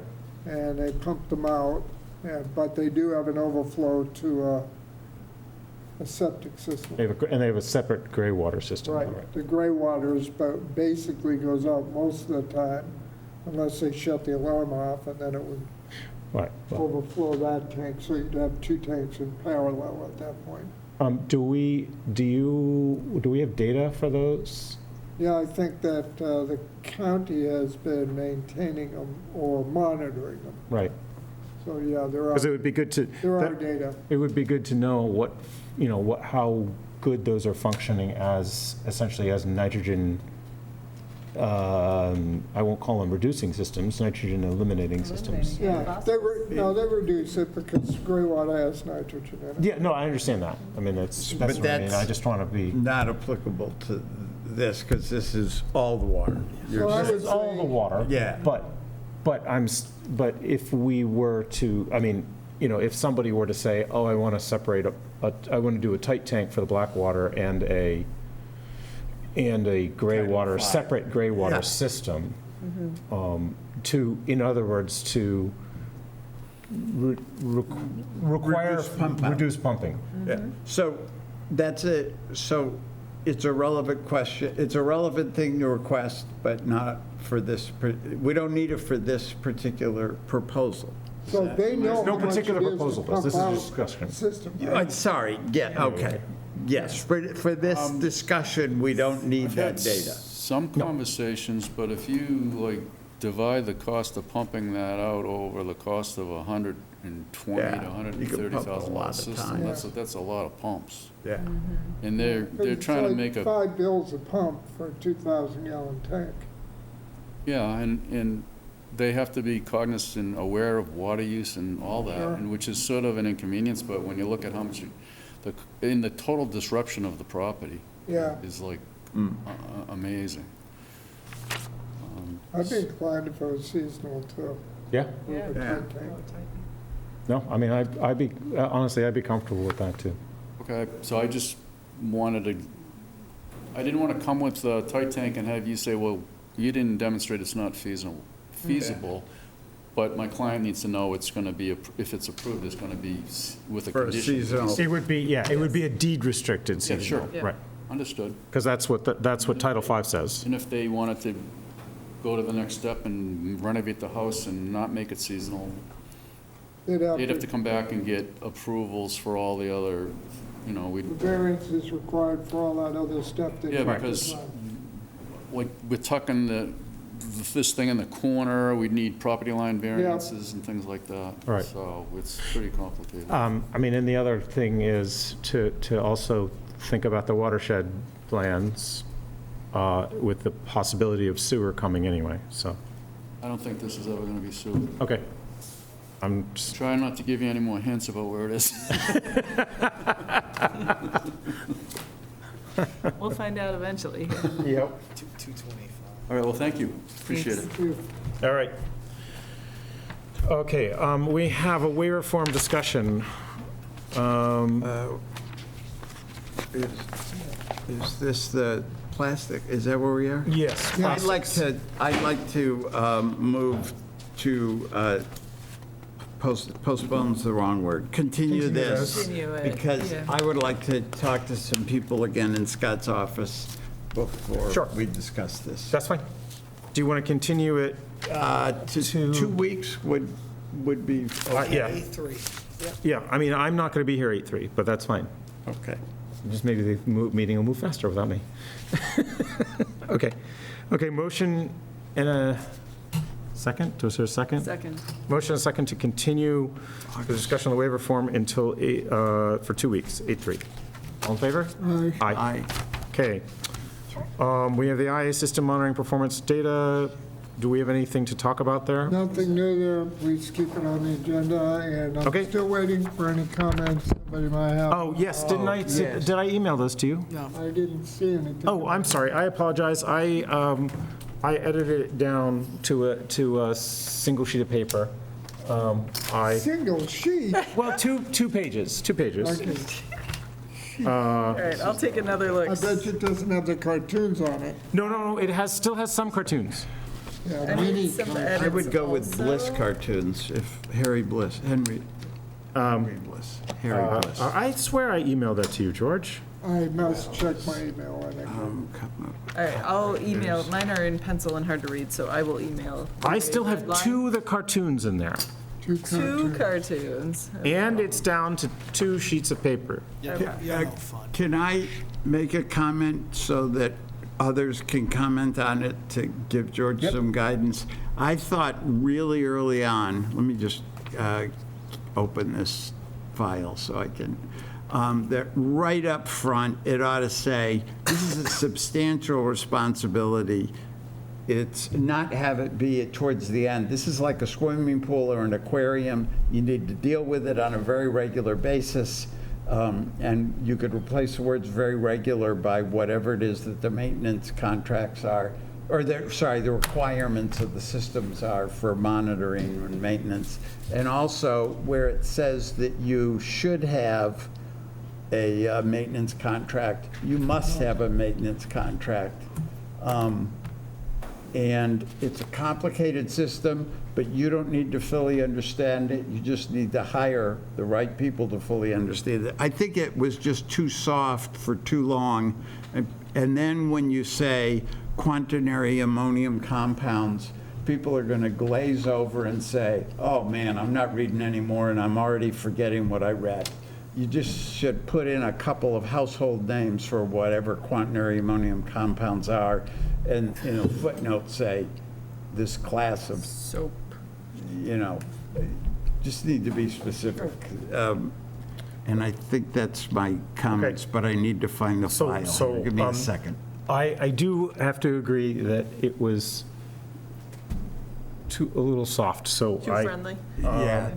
Well, no, not too friendly. I mean, I kept it, I tried to keep it helpful, but, I thought, I will send it to, I guess I can send my suggested edits to... You had somebody you said might be, have a grant, did you say something? Yeah, I have, it's part of our C grant to essentially talk about, work on some of these communications, so. As far as the soft part, it was meant to be the introduction to the 350 people we have out there, some of which really care, but the majority of which have no idea what that thing in their backyard is. Gentleman who was here a couple of meetings ago, who was completely clueless, and so I'm not suggesting it was too soft. I'm just suggesting, it's not friendly versus soft or any of that. It's that right up at the front, this is really important, and there's some actual work you have to do here, and money you have to pay, and I would just get that in early. Okay, so read those 2 sentences that start line. How do you make the font bigger on an I'll make- IBM machine? I'll just make Can't the you whole... get a Mac, for God's sakes? Sometimes our employers set these things. I know. Can we also Yep. be mindful of time and figure out which other Yes. things we need to do? Yeah, I mean, Yeah. so, Yes. Some of your stuff, I'll send try stuff. to- okay. You can send it I to me think, too, can't you? I think I can send it to, since we're discussing it in public. You can send Yes, it to I can send it to everybody. everybody. Send it out, just don't talk amongst each other. Right, I'll send this out. Good, good. These are comments. So then I'll yeah. make edits to Jeff's. Okay, good. So, Good. we have the discussion on the current well regulation, the application process. I just, Change it to 10. that's what I did. So moved. Change to 10. You ready for that to go to a hearing? Oh, we need a hearing? Yeah, we do, because it's a change to the regulation. It's a regulation change, so I'll post a public hearing for like the 17th or something like that? That's fine. Is that okay with you? Did you want to The add only thing we were going to do. PFAS or anything else? Because you talked about that last time. I know, that's what I was just looking for, is does this, It does say we could ask for additional testing, Right. so I don't know if that covers what you're looking for, Amy.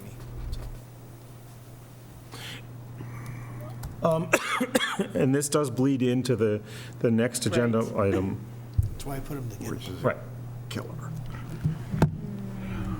irrigation wells? Right, and is there any testing for the irrigation well?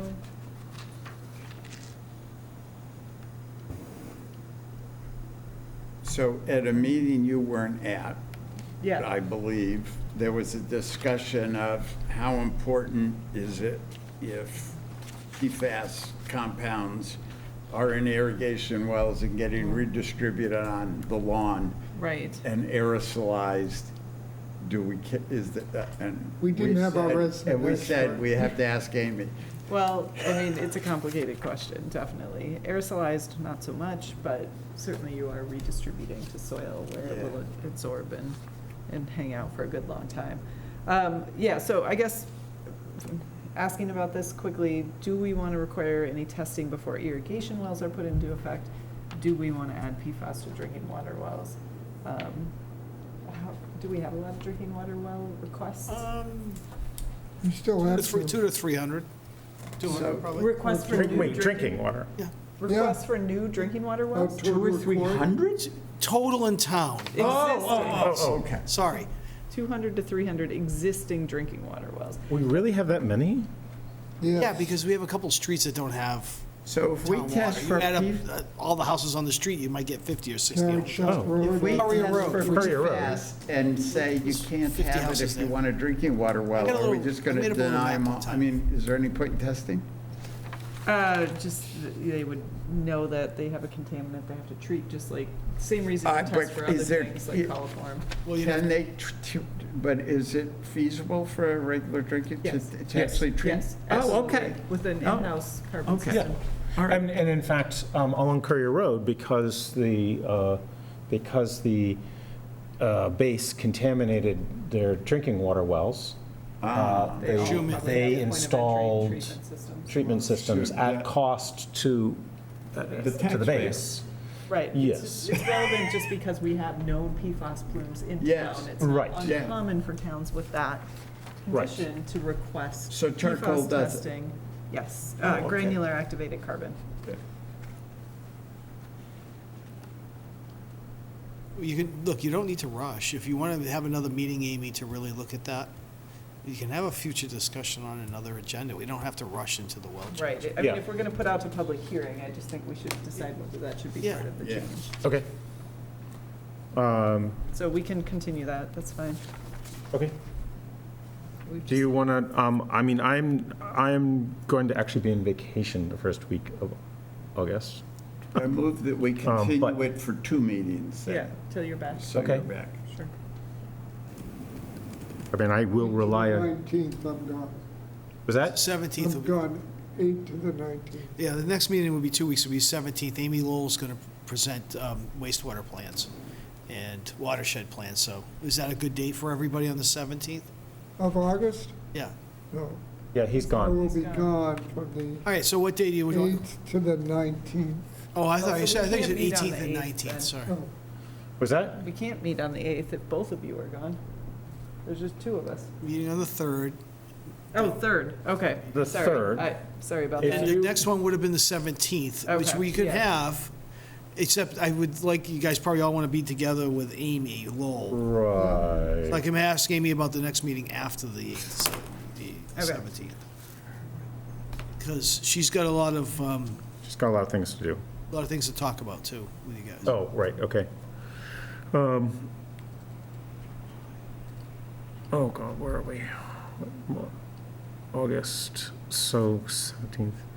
So we're going to meet the 3rd, Then you're going to have, well, you're going to have Labor Day, so. August We 3rd. could meet on the 31st. Friday? That's a Monday, August 31st.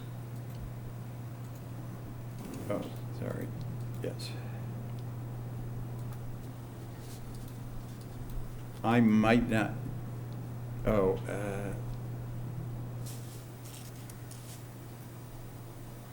Wow, where'd summer go? Oh, I know. Don't even start me on that. When is our next meeting? 3rd. Our next meeting is scheduled for the 3rd. I will not be here, but that does not preclude you from discussing this. And I don't mind, because I will happily just read and agree with whatever Amy suggests in terms of PFAS. Okay. I defer to and expertise. I certainly will too, so we just, It's just that if we were to have Amy, it would be good to have all of us. So if we can reschedule Amy for the 31st, Yeah, I'm asking her right now. see, Okay. and then the well regulations, I mean, the only thing that setting it to 10 feet would help us, so we don't see so many of them, but it is Yes. something to think about in terms of, are we spreading PFAS everywhere? right. Which is relevant to the next agenda item. Right, which we also can't do justice to tonight, I don't think, because I really want to talk about that. You also have a deadline on that, just FYI, for a response.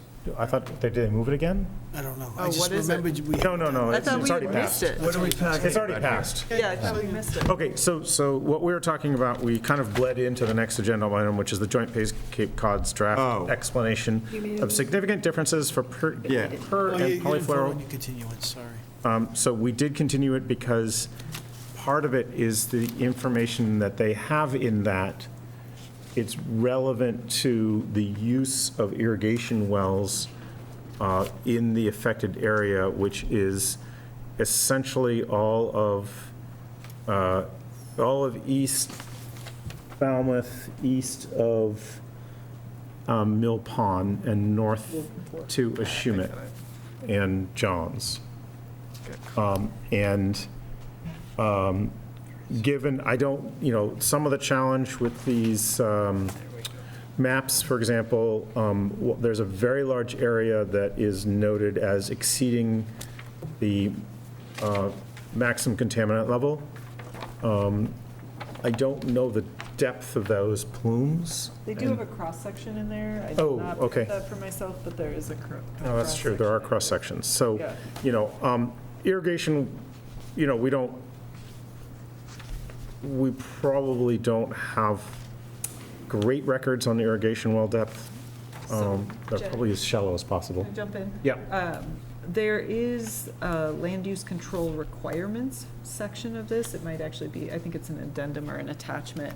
And it's clear in that the Air Force is, they need to look at all the wells in their contaminated area within the footprint of the Ashmet Valley plume, and assess those and whether they pose risk. And they talk about wells, not drinking water wells, but wells. so they have to assess it relative to even irrigation, using them for irrigation. I believe that they do, yes. And so I was going to suggest, again, we can't really do this justice tonight, but I think we should follow up with them and see where they are in that process. This land use control requirements document, which they call the LUC, L-U-C. Okay, yep. They give themselves 7 years, as already completed for the area of the Ashmet Valley plume, and to be conducted within 7 years of the signing of this ESD2 for the area of the FTA1 plume. The Air Force has or will document all private wells that are above or within the projected path of the plume. So they need to document them, they need to demonstrate and document that the private well is not capable of drawing contaminated groundwater originating from either of those plumes, or test the well for the COCs and demonstrate that it's safe for human use. So again, they're not saying human consumption, they're saying human use, which might read, that would include irrigation wells. So I think we should ask where they are in that process, and see what information they might already have. With the lack of any information, would it be prudent not to allow irrigation wells in those areas? Potentially, especially if they're talking about having 7 years from now. to Yeah, do what this assessment. page are you So, on? like I said, I think this is an attachment. I printed it for myself. Well, but in terms, yeah, so Yeah, let me go to the 2.2.4.1 land use controls specifies, they talk a lot about drinking water. But in our well regulations, which I don't have right here, in our well regulations, I think we do have information on the,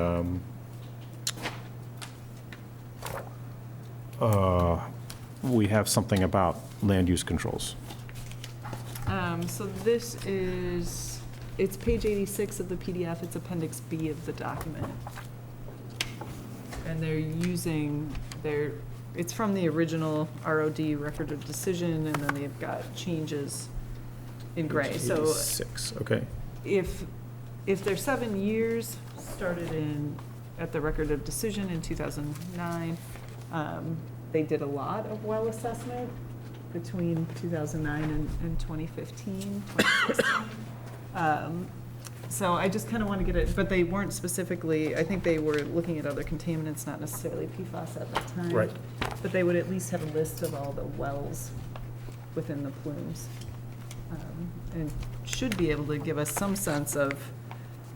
Would they have to analyze all of the wells, you think? They have to either demonstrate, I mean, per this document, they have to either demonstrate that it has no ability to pull in contamination, which they would do by determining what the water-bearing zone was Yeah. relative to the depth of plume. With PFAS, it's very difficult to find It's all over. water-bearing zones that are Right. free and clear. So they would have to either do that or test it for the COCs, which would be PFAS. And then once they determine whether this, if they determine COCs are present there, then they have to offer decommissioning of the well and take other actions. So they are on this, we just have to understand if they're on this over the course of 7 years, which is a long time, or if this process is really already underway. And they're well by well identifying problem areas. In the event the town of Falmouth fails to promptly enforce the first LUC, Yeah, there's stuff for Falmouth in here the too. Air Force will act in accordance with the third paragraph, section 4, to promptly enforce.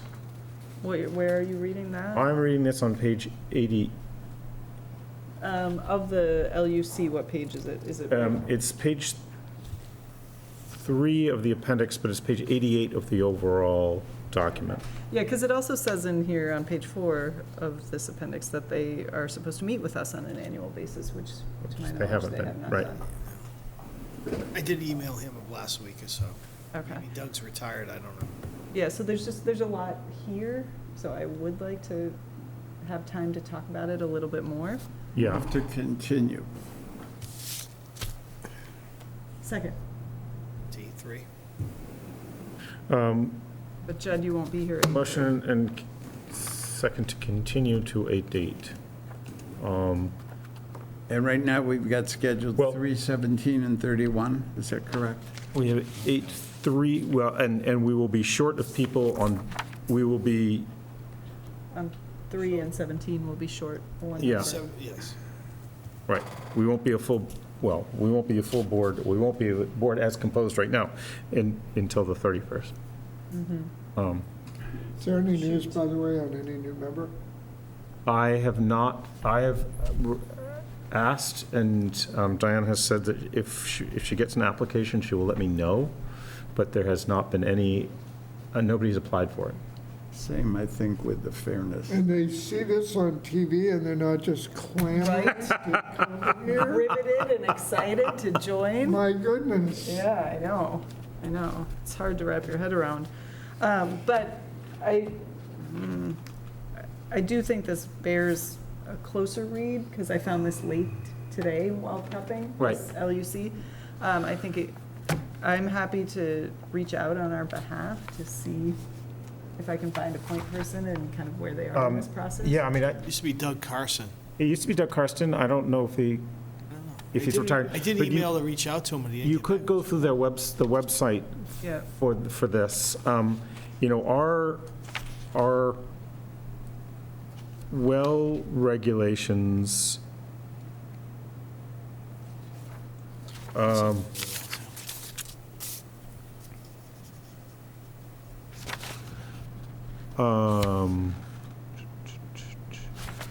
I thought our well regulations mentioned the Air Force.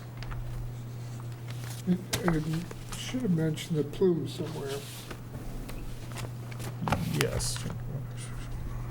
There is also the no fishing prohibition here. that- Right, well, you're not, Yeah. yeah, I mean, you're not supposed to fish, you're not supposed to eat fish from a Shumid anyway. But that's been the standing for Mercury. Yeah. They've just added things. In areas of suspected contamination such as exist, initial testing of irrigation wells for contaminants shall be required prior to use. Aha. Shall not exceed the maximum contaminant level set forth in 22s to 3 Well, times then, CMR 22. that's pretty straightforward. People should not be using their irrigation wells then if they've got more than 20 ppt of PFAS 6. If they're in the area of suspected contamination. Yeah, if they're in the plume map. So we could develop a letter to send to folks with Yes. wells in that Does area. it make sense to limit it to those areas if the same levels can be used in other places? What do you mean? Well, the reason that you don't want to, and this is a tricky thing we'd have to think about if we require sampling of new wells. If they exceed the MMCL, the max contaminant level of 20 mics per liter, or nanograms per liter, they have to report it to the EP. So having someone test within a known area of contamination, you've already got a responsible party there. So you're identifying that you're contaminated, but you don't bear that responsibility as a Right. private property owner. If you're just testing and you hit for it, things get murkier. DEP is doing a pretty good job of not pinning things to homeowners for PFAS because I it's see. fairly apparent in most cases that it's not. from So that if you property. need the charcoal, the Air Force has to pay for it? If you're in their plume, yes, and it's I and the PFAS see. is Okay. associated with their release, Got then it. yes, they Got are it. the responsible Now, party okay. who has to mitigate. Shockingly, it's about money. Okay.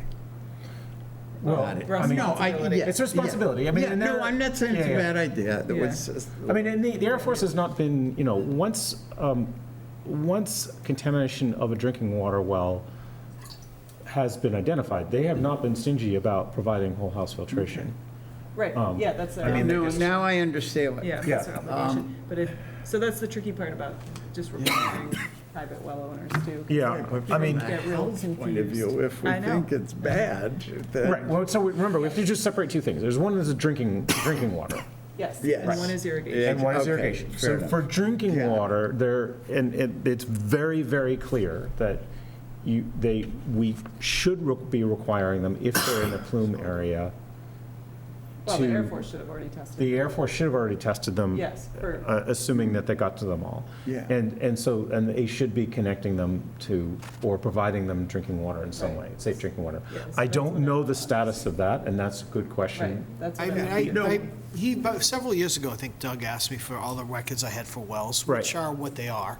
Right, The older they are, the worse they are for records. right. And I did provide it to him, so I think Okay. they've already done this process, but this has been some years ago. Yeah, and, you know, the map is, they have a lot of wells on this map, and I don't know that they are all irrigation wells. I think they're monitoring wells. I mean, monitoring wells. I don't know. I mean, some of them are addresses. Anyway, in any case, the question is with their irrigation, which is a little bit trickier, but should we be requiring everybody, just basically send a letter, anybody out for any of the irrigation wells that we have records for, to say, you're in this plume, you may not use your well unless you test it and submit to us. That's where I just don't want to get crossways with what Air Force is already doing. If Air Force is already going out and testing those irrigation wells, and then we're requiring a homeowner to also test their well, Right, okay. that's, yeah, I My just. guess is they're doing drinking water wells. I think they're just going to be doing drinking water because what they refer to earlier in this document is drinking water specifically. Yeah. Yeah, but the LUC pulls in irrigation, I think. Okay. So I just want. If the Air Force tests, do they always tell the owner the answer? Yes, they're required to. Okay. So it's just, yeah, these topics sort of dovetail and I think need a little more attention, and I'm happy to write to Doug Okay, or whoever. or whoever the Right. new Doug is and try to understand it so that we can work Okay. in concert rather than crossways. Yeah, that would be good, but it is a fairly sizable area, and, I mean, honestly, the solution would be just have everybody turn off their irrigation well. Yep, that definitely is a possible solution, yes, and it's Well, not that difficult. we're in a level 2 drought, they shouldn't be using Right, they irrigation shouldn't be wells using that anyway. Anyway, so. However. Well, except that's not required. We've been on the wells are allowed to be used. Remember I sent you the regulation a few Yeah. weeks ago? Yeah, they're exempt from a level. Yeah, they're exempt. I think. Oh, they are? Irrigation wells are exempt. Well, the town, let's parse In this the out. town. The water superintendent and the water department can't enforce your use of a private well. They don't regulate private wells. You would have to say, It says it, Board. the private drinking water wells and irrigation wells shall be subject to water use restrictions to the same Yes. degree and extent that any such You're water reading use this. restrictions are placed upon the users of the look town through the- public water supply by the Commonwealth of what are you reading Massachusetts. that, in what? That is in our well Oh, regulations. right, so the responsibility is us on a level, for them not to use it, not the water department. That's all I was trying to say. No, it's actually, it is by the permit of having an irrigation well, Yeah, I then it understand. is our permit, which is based, and the regulation, whether or not they can use it, is based on what the state determines. Yes. So if the state in, No, I was just saying that the water, how it's usually parsed out is not through the, never mind. yeah, the water department is not actually party to this Right, particular. we would one. have to go out to the site to shut them off, to have them shut off. Right. As opposed to the water department. Okay, yeah, Yeah, okay. Okay, so it is 8:30. yep. Definitely need to go home.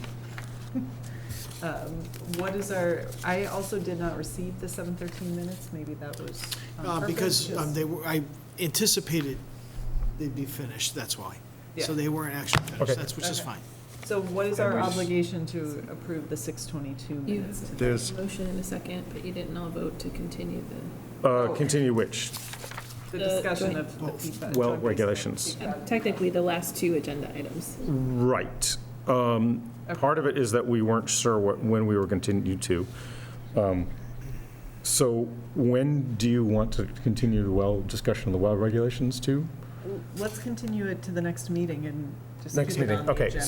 so motion and a second to continue the well regulation discussion to the next meeting. All in favor? Aye. And motion, and is there a motion to I continue hereby the? move to continue the discussion of JBCC's Okay, draft explanation to the next meeting. Second. motion and a second to continue. Aye. Aye. All in favor? Okay. Let's table the minute, can we take, can we? Yes, we May can. we? Motion, To continue the consideration of the June 22nd minutes? Yes, the 22 and 7:13 minutes. And 7:13, which we don't Whatever, we even don't have to have, look don't at. worry. We don't have to. Yep, Whatever, until the I next, think this is yours. thank you. all in favor? Aye. All right, And Jed, can you just submit your edits to those minutes? Because you won't be here for Yes. the next meeting. Can you submit those yes, directly? I will send them to, yes. Motion to adjourn. Second. Second, All in favor? Aye. Aye. aye.